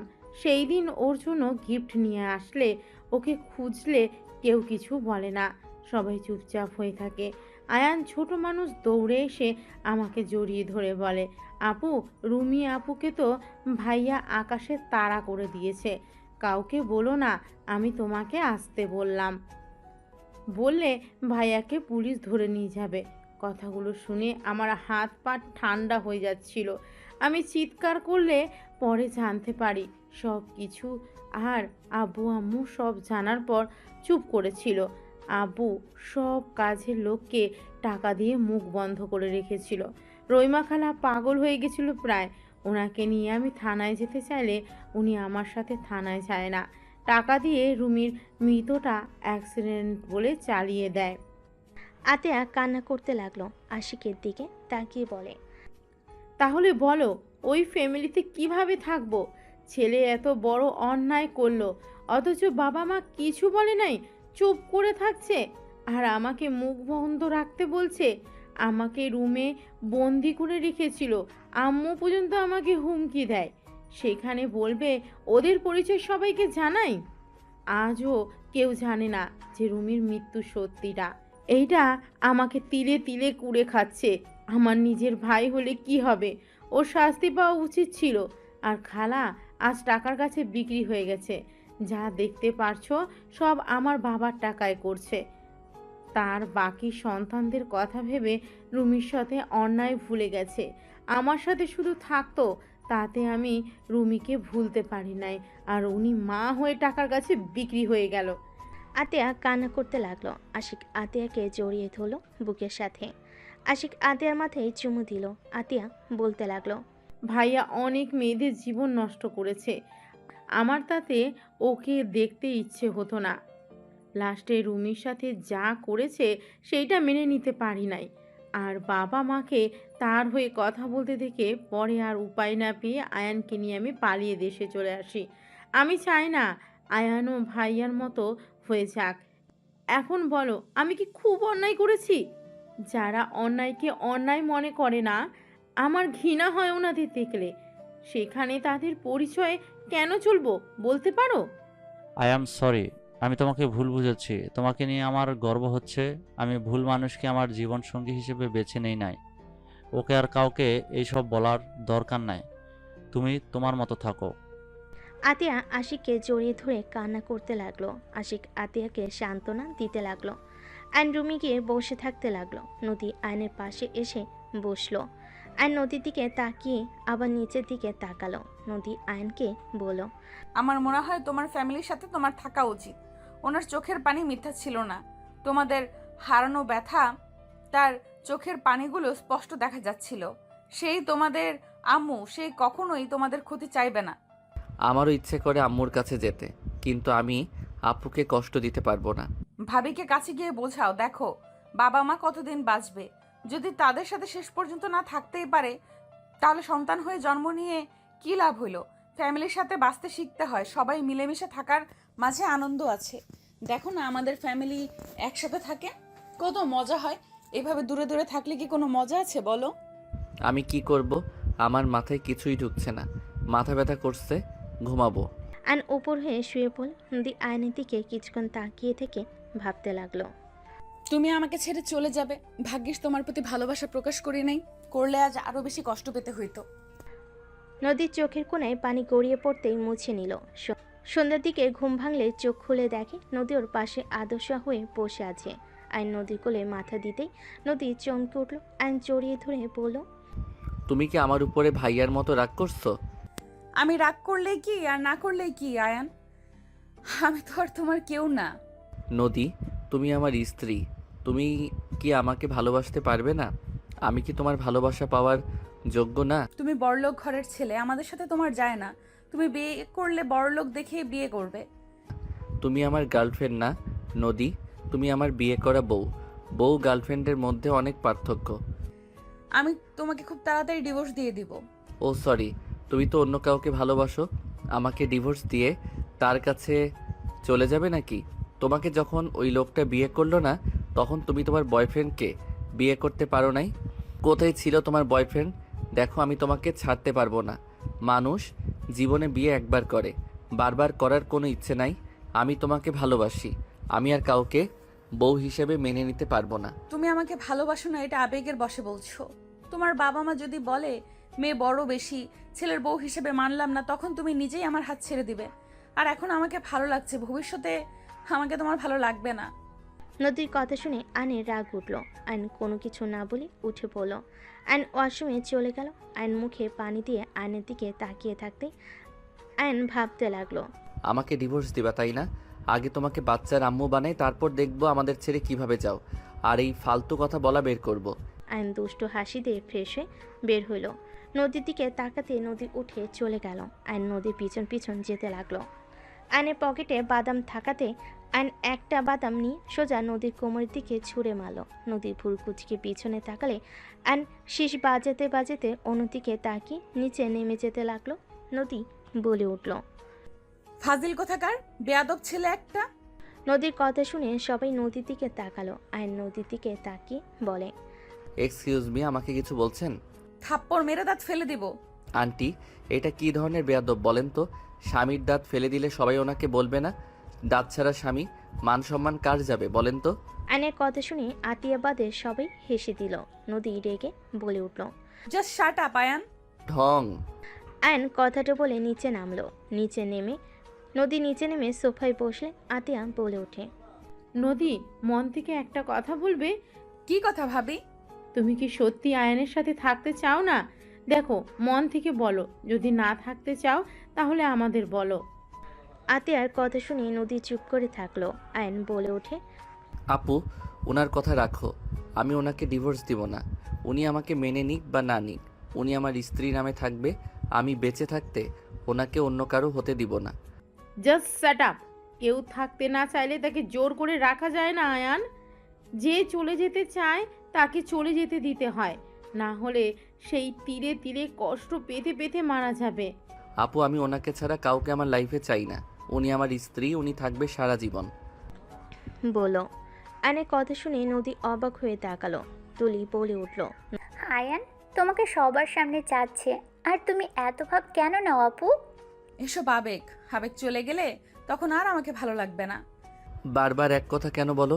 আমি একবারও বলছি এইটা আমার আবেগ, তুমি আমার স্ত্রী, তাই আমি তোমাকে ভালোবাসতে শুরু করছি। বলতে ভালোবাসি। দেখো, আমি তোমাকে চেয়েছি মানে তোমার আমার হয়ে থাকতে হবে। তোমার বয়ফ্রেন্ড যেই থাকুক আমি তার হতে দিব না। আয়ান, সব কিছুতে জেদ মানায় না। ওই না থাকলে জোর করে কিভাবে রাখবি? ওই আস্তে আস্তে ঠিক আমাকে ভালোবাসবে, এইটা আমার বিশ্বাস। চুপ কর নদী, তুমি ভেবে দেখো। যদি দেখো না থাকা সম্ভব না, তাহলে ডিভোর্স লেটার দিয়ে দিও। আমার ভাবার কিছু নাই, আমি ওর সাথে থাকতে পারবো না। নদীর কথা শুনে আয়নের রাগ হতে লাগলো। আয়ান বলতে লাগলো, মন থেকে বলছো নাকি? তুমি বুকে হাত দিয়ে আমার চোখের দিকে তাকিয়ে যদি এই কথা বলতে পারো, যাও, আমি তোমাকে নিজে ছেড়ে দিব। তোমাকে আমি কখনোই ডিস্টার্ব করব না। আয়ন নদীর সামনে গিয়ে হাঁটুকে বসে পড়ল। তাকাও আমার দিকে। এইসব ফালতু ডায়লগ দিবে না তো। আমি যেটা বলছি ওইটা করো। ওইসব করা লাগবে না আমার। আমি ভালোবাসি না, এটাই আসল কথা। এত নাটক আমি করতে পারবো না। নাটক লাস্টবার করো। আমার দিকে তাকিয়ে কথাগুলো বললে আমি আর তোমার সাথে থাকবো না। আয়ন জোরাজুরি করতে লাগলো। এক পর্যায়ে আয়নের উপরে বিরক্ত হয়ে নদী চিল্লাইয়ে বলে উঠল, আমি তোমাকে ভালোবাসি না। এক কথা কতবার বলবো? হ্যাঁ, তোমার দিকে তাকিয়ে বলছি, কান খুলে শুনে নাও। আমি তোমাকে ভালোবাসি না মানে ভালোবাসি না। তোমার সাথে সংসার করা আমার পক্ষে সম্ভব না। দয়া করে আমাকে মুক্তি দাও প্লিজ। আমার লাইফ থেকে চলে যাও তুমি। নদী কথাগুলো শেষ করতেই আয়ন কিছু না বলে উঠে পড়ল। আয়ন মুখে হাসি রেখা টেনে বলে, ঠিক আছে, মুক্তি দিয়ে দিব। বুঝেছি, আমার সব ধারণা ভুল ছিল। আসলে তুমি আমাকে ভালোবাসো না। আয়নের চোখের কোণে পানি আসতে লাগলো। আয়ন চোখ মুছতে লাগলো। তুলি কিছু বলতে গেলে আয়ন বলে, চুপ করো, আর কাউকে ওনাকে বোঝানোর দরকার নাই। আপু, ঠিক বলছো, জোর করে রাখা উচিত না। আসলে উনি আমাকে ভালোবাসে না, অন্য কাউকে ভালোবাসে। আতিয়া কিছু বলতে যাবে আইন রেখে নদীর দিকে তাকিয়ে বলল, 1 তালাক 2 তালাক। আয়ান কি করছিস? আয়ান এমনটা করো না। আপু, দয়া করে কেউ আমাকে বাধা দিবেন না। 3 তালাক, যান। আপনি আজ থেকে মুক্ত। সঠিক সময় ডিভোর্স লেটার পেয়ে যাবেন। আইন চোখের পানি মুছতে লাগলো। নদীর আম্মু থ হয়ে সোফায় বসে পড়ল। নদীর কানে তালাক শব্দটা ভাসতে লাগলো। নদীর শরীরের শক্তি যেন এক নিমিষেই হারিয়ে গেছে। নদী পাথরের মতো বসে থেকে আইনের দিকে তাকিয়ে থাকতে লাগলো। আইন চোখ মুছতে মুছতে বলে, আপু, আমি এখানে থাকতে পারবো না। আমি আম্মু আব্বুর সাথে একদিন থাকতে চাই। তারপর আমার মন যেদিকে যাবে আমি সেদিকে চলে যাব। কোথায় যাবি? জানি না, এখানে আমি আর থাকতে পারবো না। ওনাকে দেখলে আমার কষ্ট হবে। ওকে, তুই যা আম্মু আবুর কাছে, আমি ঠিকানা বলে দিচ্ছি। আপু, একটা কথা বলবো? দেখো, ভাইয়া ভুল করছে। আম্মুর তো কোনো দোষ নাই। সময় হইলে তুমিও চলে এসো আপু, দেখা করতে। উনি আমাদের জন্ম দিয়েছে। যত রাগ দেখাও না কেন আপু, তুমিও আম্মুকে অনেক মিস করো। যদি কখনো মনে হয় চলে এসো। আর আঙ্কেল আন্টি, ভাইয়া, তুলি ভাবি, আমাকে ক্ষমা করে দিয়েন আমি আপনাদের সাথে অন্যায় করে থাকলে। আরুষ, আফিয়া মামা, তোমাদের অনেক ভালোবাসি। সাবধানে থেকো, মামাকে ভুলে যাও না। আইন আরুষ আফিয়াকে জড়িয়ে ধরে আদর করতে লাগলো আর চোখ মুছতে লাগলো। আইনর আপুকে জড়িয়ে ধরে বলল, ভালো থেকো আপু, আর বিআইন ভালো থাকবেন। আজ থেকে আপনি আমার আবারও বিআইন হয়ে গেলেন। আপনাকে মুক্ত করে দিয়েছি। ভুল করলে ক্ষমা করে দিয়েন। আইন চোখের পানি মুছতে মুছতে বের হয়ে গেল। নদীর আব্বু আম্মু চুপচাপ বসে থাকলো। আশিক রেখে নদীর দিকে তাকিয়ে বলল, নেন, তোকে তো মুক্তি করে দিল, এখন সুখে থাক। সব কিছুতে তো নিজের সিদ্ধান্ত উপরে থাকস। আমাদের ক্ষমা কর। আয়ানের সাথে তোকে বিয়ে দিয়ে আমরা বড় ভুল করেছিলাম। যাক, তুই নিজেই তো সরিয়ে দিলি, ভালো করছস। ডিভোর্স লেটার পাঠিয়ে দিস ওকে। আশিক রেগে চলে গেল। নদীর চোখ দিয়ে পানি গড়িয়ে পড়তে লাগলো। তুলি নদীকে ধাক্কা দিতে নদী ফুলরে পড়ে গেল। আতিয়া দৌড়ে গিয়ে নদীকে দেখে নদী অজ্ঞান হয়ে গেছে। আতিয়া রূপা ডাকতে লাগলো। তুলি দৌড়ে গিয়ে পানি নিয়ে আসলো। রূপা নদীর মুখে পানি দিতে দিতে বলতে লাগলো, নদী, এই নদী, চোখ খুলো। কি হলো তোমার? চোখ খুলো। নদী, চোখ খোলো। নদীর জ্ঞান ফিরলে নদী উঠে দাঁড়িয়ে গেল। কাউকে কিছু না বলে পাথরের মতো সোজা সিঁড়ি ভেঙে উপরে চলে গেল। রুমে গিয়ে দরজা লাগিয়ে দিয়ে নদীর জোরে চিৎকার দিয়ে হামা করে কান্না করতে লাগলো। নদী কান্না করতে করতে খাটের উপর হয়ে শুয়ে পড়ে। কান্না করতে করতে বলতে লাগলো, আমার এত কষ্ট কেন হচ্ছে? আমি নিজেই তো তোমাকে বাধ্য করলাম। কিন্তু আয়ান, তুমি আমাকে কিভাবে তালাক দিতে পারলে? তুমি আমার মন বুঝেও কিভাবে লাস্টে এটা করতে পারলে? নদী কথাগুলো বিড়বিড় করে কান্না করতে লাগলো। এদিকে আইন ঠিকানা অনুযায়ী চলে গেল। আইন বাসার সামনে গেলে দারোয়ান আইনকে থামিয়ে দিল। আইন বলতে লাগলো, আমাকে যেতে দেন, আমি এই বাড়ির ছেলে। আইনের কথা শুনে দারোয়ান বডিগার্ড হাসতে লাগলো। দারোয়ান বলে ওঠে, ওই ছেলে, এখান থেকে যা, বিরক্ত করিস না। বেশি বুঝলে পুলিশে ধরিয়ে দেব। কথাগুলো বলে একজন আইনকে ধাক্কা দিলে সাথে সাথে এক গাড়ির সাথে ধাক্কা খেলো। ধাক্কা খেয়ে রাস্তায় পড়ে গেল। গাড়ি থেকে সাথে বের হয়ে দৌড়ে আইনের কাছে গিয়ে তুলে পড়ল। আয়ান, তুমি এখানে? আর ওই, আপনারা ওকে ধাক্কা কেন দিলেন? আর একটু হলে কি হতো? দারোয়ান সাথীকে সালাম দিয়ে বলে, ম্যাম, এই ছেলেটা কখন থেকে বিরক্ত করছে? বলে উনি নাকি স্যারের ছেলে। ঠিক তো বলছে, ওই এই বাড়ির ছেলে। সরেন সামনে থেকে। সবাই অবাক হয়ে তাকালো। আইনের পায়ে ধরে ক্ষমা চাইতে যাবে, সাথে সাথে আইন বলে, কি করছেন? আমি আপনার ছোট, আমার পায়ে কেন ধরতে নিয়েছেন? দেখেন, আমি কিছু মনে করি নাই। আপনারা আপনাদের দায়িত্ব পালন করছেন। আইন কথাগুলো বলে সাথে সাথে ভিতরে গেল। সাথীকে আইন ধন্যবাদ দিয়ে দিল। দুজন সদর দরজার সামনে দাঁড়িয়ে কলিং বেলে চাপ দিল। কাজের লোক দরজা খুলে দিল। সাথী আইন একসাথে বাসার ভিতর ঢুকলো। বসার ঘরে যেতেই সবাই আইনকে দেখে অবাক হয়ে গেল। আইনের আম্মু দৌড়ে এসে আইনকে জড়িয়ে ধরে বলে, আয়ান বাপ, তুই এসেছিস? আমি তো বিশ্বাস করতেই পারছি না। আয়ান, আতি হাসি করে আসে নাই? না, আমি একা এসেছি। আয়নকে দেখে রাফি দৌড়ে এসে আয়নকে জড়িয়ে ধরে কান্না করে দিল। রাফি কান্না করতে করতে বলতে লাগলো, আয়ানবাবু কেমন আছিস তুই? ভাই আমাকে ক্ষমা করে দে ভাই। রাফি আয়নকে জড়িয়ে ধরে কান্না করতে লাগলো। আয়নকে দেখে সবে এক এক করে আয়নকে আদর করতে লাগলো। আয়ন সবার সাথে কুশল বিনিময় করলো। আয়নের আব্বু বলে, আয়ান, আতিয়া আসবে না? আমি জানি না। আচ্ছা আয়ান, চল রুমে গিয়ে ফ্রেশ হয়ে নে বাবা। আয়নের আম্মু আয়নকে নিয়ে রুমে চলে গেল। 5 বছর পর আম্মু আপুরা আসবে না? সবাই আসবে, তোর বিয়ে আর তোর বোন আসবে না, তা কি হয় নাকি? আপু তো আমার সাথে কথা বলছে না।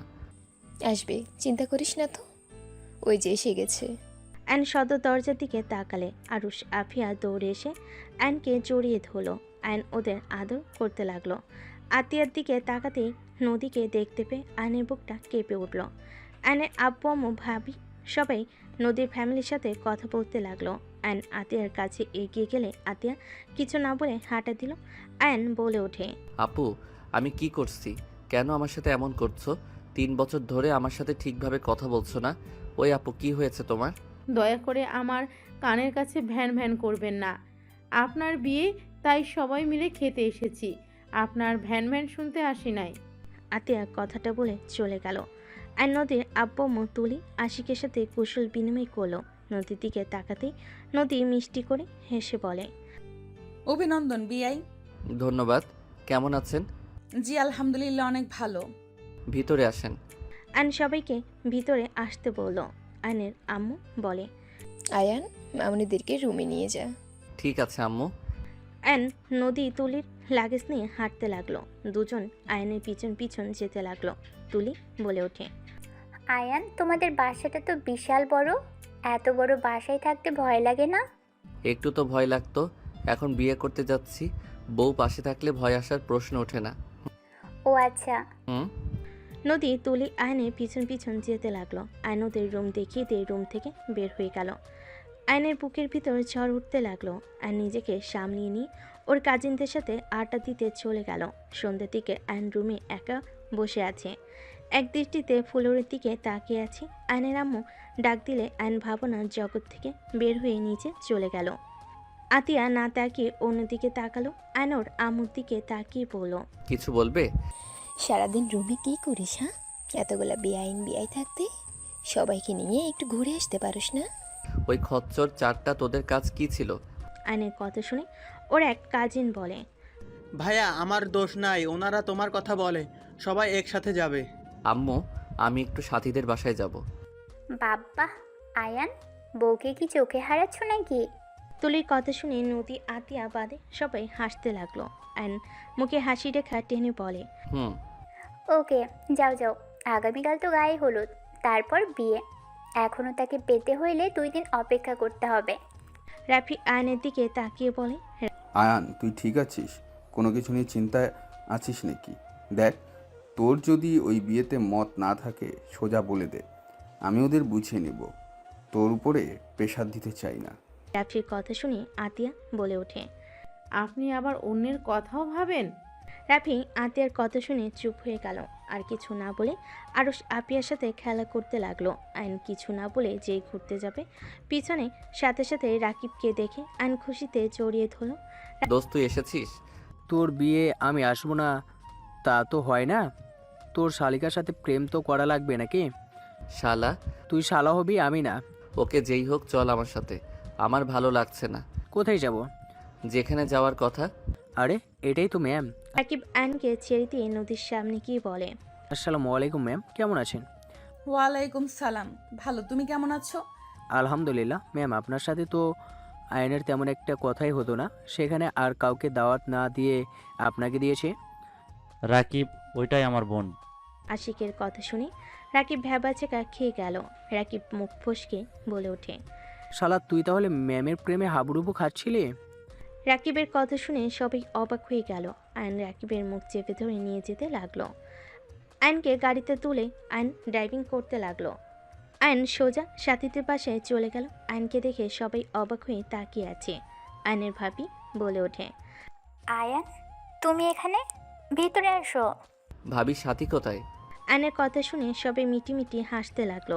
আয়নের ভাবি মিটিমিটি হেসে আয়নকে দেখিয়ে দিল রুম। আয়ন রাকিবকে নিয়ে সোজা সাথীর রুমের দিকে নক করতে লাগলো। কে? আমি আয়ান। আসো। আয়ন রাকিবকে বাহিরে রেখে ভিতরে ঢুকলো। সাথী আয়নকে দেখে বলল, তুমি এখানে কেন? আমার লাইফটা নষ্ট করতে নিয়েছো? আবার দেখতে আসলে নাকি যে কেমন দেখা যাচ্ছে বিয়ের পর কেমন অবস্থা করব? সাথী বাজে কথা বলো না। রাকিব ভিতরে আয়। রাকিব ভিতরে আসলে সাথী রেগে বলে, তুমি এখানে কি করছো? বের হও। এই চুপ করো, শুনো। আমি রাকিবকে বলেছিলাম তোমাকে পটাতে। হ্যাঁ মানছি আমি ওকে লোভ দেখিয়েছিলাম, কিন্তু রাকিব তো তোমাকে সত্যি করে ভালোবাসে। ওই তোমাকে লোভের জন্য ভালোবাসে নাই। তুমি শুধু শুধু ওর উপরে রেগে আছো। শুনো, রাগ জিদ অভিমান করে ভুল সিদ্ধান্ত নিও না, যা সারা জীবন পস্তাতে হবে। আমার কাছে আইডিয়া আছে, শোনো। আমার কিছু শুনতে হবে না। বের হও দুজন। আমার কারোর সাথে কথা বলার কোনো ইচ্ছে নেই। রাকিব সাথীর পায়ের কাছে বসে পা জড়িয়ে ধরে বলে, সাথী, আমি তোমাকে অনেক ভালোবাসি। আমি তোমাকে ছেড়ে থাকতে পারবো না। আমি তোমাকে নিয়ে পালিয়ে যেতে চাই। সাথী, আমার চাকরি হয়েছে। আমি জানি আমি তোমাকে তোমার আব্বুর দামি দামি কিছু দিতে পারবো না, তবে আমি তোমাকে কখনোই কষ্ট পেতে দিব না। আমি তোমাকে সুখে রাখার চেষ্টা করব। প্লিজ তুমি আমাকে ক্ষমা করে দাও। রাকিব কান্না করতে নিলে সাথী নিজের রাগ অভিমান ভুলে রাকিবকে জড়িয়ে ধরে কান্না করতে করতে বলে, আমার কিচ্ছু চাই না, আমি শুধু তোমাকে চাই রাকিব। চলো এখন পালিয়ে যাই আমরা। এই না, এখন না, আমার আইডিয়া শোনো। আইন দুজনকে প্ল্যান খুলে বলো। কথা বলা শেষ হলে সাথী বলে, ওকে, এখন যাও দুইজন। আরে বউ একটু দেখি না। শালা, কাকে বউ বলোস? অথুক্কু, বন্ধুর বউ মানে তো আমারও বউ, আর আমার বউ মানে তো তোর ম্যাম। আয়নের কথা শুনে দুজন হেসে দিল। আয়ন রাকিবকে নিয়ে বের হয়ে গেল। আয়ন সোজা বাসে চলে গেল। আয়ন রাকিব রুমে বসে থেকে প্ল্যান করতে লাগলো। আয়নকে ওর কাজিনরা ডেকে নিয়ে যেতে লাগলো। ওদের সাথে সাদেকি আড্ডা দিতে লাগলো। রাতে দুজন রুমে গিয়ে ঘুমিয়ে গেল। সকালে হলুদের অনুষ্ঠান শুরু হলে সবাই নাচ গান করতে লাগলো। নদী আয়নের দিকে তাকিয়ে মুখে হাসি রেখা টেনে আয়নের গালে হলুদ লাগিয়ে দিল। আয়ন নদীর হাত ধরে নদীর চোখের পানি গড়িয়ে পড়ল। আয়ন টান দিয়ে ঘুরিয়ে হলুদ লাগিয়ে দিয়ে বলে, আরে বিয়াইন আমাকে দিবেন, শুধু নিজেও তো নেন। আয়ন হলুদ দিয়ে হাসতে লাগলো। সাথে ওর কাজিনরা বন্ধুরা হাসতে লাগলো। গায়ে হলুদের অনুষ্ঠান শেষ হয়ে গেলে সবাই আড্ডা দিতে লাগলো। বিয়ের দিন চলে আসলো। 6টার দিকে বরপক্ষ হয়ে রওনা দিল। আয়ন রাকিব ওর বন্ধুরা সবাই বরের ড্রেস পরেছে। সবাই রুমাল দিয়ে মুখ ঢেকে রেখেছে। সাথীদের বাসার সামনে গেটে নামলে সবাই একসাথে ভিতরে গিয়ে বসে পড়ল। অ্যান্ড আস্তে আস্তে ওইখান থেকে সরে সোজা কাজীর কাছে চলে গেল। কাজীকে টাকা দিয়ে রাকিবের আর সাথীর বিয়ে সব কিছু লিখে রাখতে বলল। ওখানে ঠিক করে অ্যান রাকিবকে টেক্সট দিয়ে ওখান থেকে চলে গেল। অ্যান সোজা ব্রিজের নিচে চলে গেল।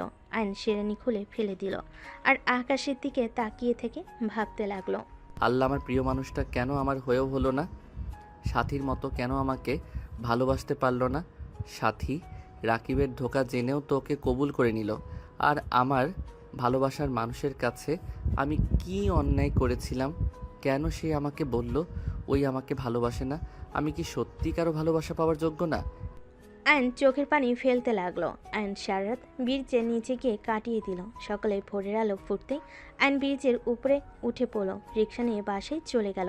রিক্সা ভাড়া দিয়ে অ্যান ভিতরে চলে গেল। অ্যান বাসের ভিতরে ঢুকতেই বসার ঘরে গেলে সবাই অ্যানের উপর রেগে কিছু বলবে। তার আগে নদী আয়নকে দেখে সিঁড়ি থেকে দৌড়ে নিচে দৌড়ে এসে আয়নকে শক্ত করে জড়িয়ে ধরে সারা মুখে চুমু দিতে দিতে বলতে লাগলো, আয়ান সারাত কোথায় ছিলে জানো? কত ভয় পেয়ে গেছিলাম।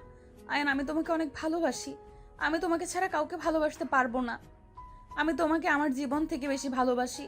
আয়ান, তোমাকে আমার ভালোবাসতে হবে না। আয়ান, তুমি শুধু আমাকে তোমার আশেপাশে থাকতে দিও, আমার তাতেই হবে। তাও তুমি আমার থেকে দূরে যেও না। নদী কথাগুলো বলে হামা করে কান্না করতে লাগলো। সবাই হতভম্ব হয়ে তাকিয়ে আছে। আয়নের চোখের কোণায় পানি গড়িয়ে পড়তে লাগলো। নদী আয়নকে আষ্টে পিষ্টে জড়িয়ে ধরে বলতে লাগলো, আয়ান, আমি কাউকে ভালোবাসি না। আমি তোমাকে ভালোবাসি। আমার কোনো বয়ফ্রেন্ড নাই আয়ান। তুমি সেদিন আমার পুরো কথা না শুনে সোফায় গিয়ে শুয়ে পড়লে। আয়ান, আমি সেই দিন তোমাকে ভালোবাসার কথা বলেছিলাম। তুমি আমাকে বুঝতে পারো নাই আয়ান। আমি সবার মতো আমার ভালোবাসা আমি প্রকাশ করতে পারি না। তুমি তো আমাকে বুঝেও লাস্টে বুঝলে না আয়ান। আমি তোমাকে অন্য কারো হতে দেখতে পারবো না। নদী কান্না করতে করতে আয়নের পায়ের কাছে বসে পা জড়িয়ে ধরে কান্না করতে করতে বলতে লাগলো, আয়ান প্লিজ আমাকে ক্ষমা করে দাও। আমি তোমার কাছে ভিক্ষা চাচ্ছি। আমাকে তুমি আবারও নিজের কাছে টেনে নাও না। আমাকে লাস্ট বার সুযোগ দাও না আয়ান। আমি কথা দিচ্ছি, তুমি আমাকে মেরে কেটে ফেলে দিলেও আমি তোমাকে ছেড়ে যাব না। প্লিজ আমাকে তুমি ক্ষমা করে দাও। ক্ষমা করে আমাকে একটা সুযোগ দাও না। নদী কান্নায় ভেঙে পড়ল। আতিয়া বলে ওঠে, আয়ান, নদী তোকে অনেক ভালোবাসে।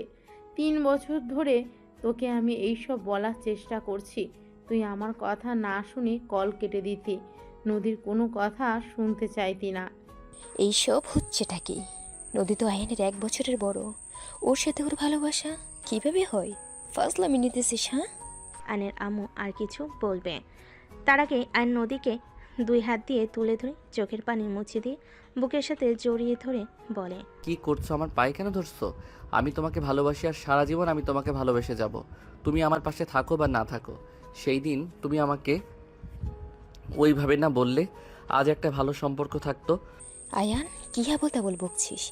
নদী হাতিয়ার 1 বছরের ছোট হবে, ওই তোর বড় বোনের মতো। ওই আমার বোনের মতো না, ওই আমার স্ত্রীর মতো।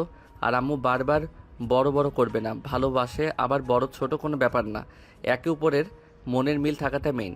বয়স তো পানির মতো বাড়তে থাকে। আর নদীকে যদি তোমাদের কারো বৌমা হিসেবে মেনে নিতে কষ্ট হয় তাহলে বলতে পারো, আমি নদীকে নিয়ে চলে যাব। তারপরও কারো কথা শুনে আমার ভালোবাসার মানুষের হাত ছাড়তে পারবো না। আয়নের কথা শুনে আয়নের আব্বু বলে, রাহেলা রাগ করো না, আমাদের সন্তানেরা যার সাথে থেকে সুখে থাকবে তার সাথে বিয়ে দেওয়াই ভালো। আয়নের বড় চাচু বলে ওঠে, যাক ভালোই হলো। শফিক শোনো, আমরা সবাই যখন আসি এই সুযোগে ওদের বিয়েটা দিয়ে দাও। কাজী নিয়ে আয়। আয়নের বড় চাচুর কথা শুনে আয়ন খুশি হইল। রাফি কাজীকে ফোন দিয়ে চলে আসতে বলল। কাজে আসলে আয়ন নদীর বিয়ে পড়িয়ে দিতে লাগলো। বিয়ে পড়ানো শেষ হলে রাকিব সাথে সাথে এসে বলল, ছি শালা বাবু, ছি, ম্যামকে বিয়ে করতে লজ্জা লাগে না? ছি বন্ধু কাজিন, ছি। এই ঢং বন্ধ করো। ছিছি করলে সাথীকে নিয়েও বাসর ঘরে চলে যাব। আমি রাজি। কুত্তা বিড়াল কি বলো? গলা টিপে মেরে ফেলবো। নদী আয়নের গলা ধরে সবাই হাসতে লাগলো। আয়ন নদীর হাত ধরে বলতে লাগলো, আরে আরে বউ, মজা করছি। সাথী রাকিবের বউ, বন্ধুর বউ, তার উপরে কাজিন, আবার বিআইন, একটু মজা করছি। সরি জান, ছাড়ো, ব্যথা লাগছে। যাই হোক, বলেন কেন? আয়ন উঠে নদীকে কোলে তুলে নিল। সবাই মিটিমিটি হাসতে লাগলো। নদী লজ্জায় আয়নের বুকে মুখ লুকিয়ে নিল। আয়ন নদীকে নিয়ে চলে গেল। রাকিব বলতে লাগলো, শালা বাবু, আরেকটা বিয়ে করলে আমাকে ভাগ দিস।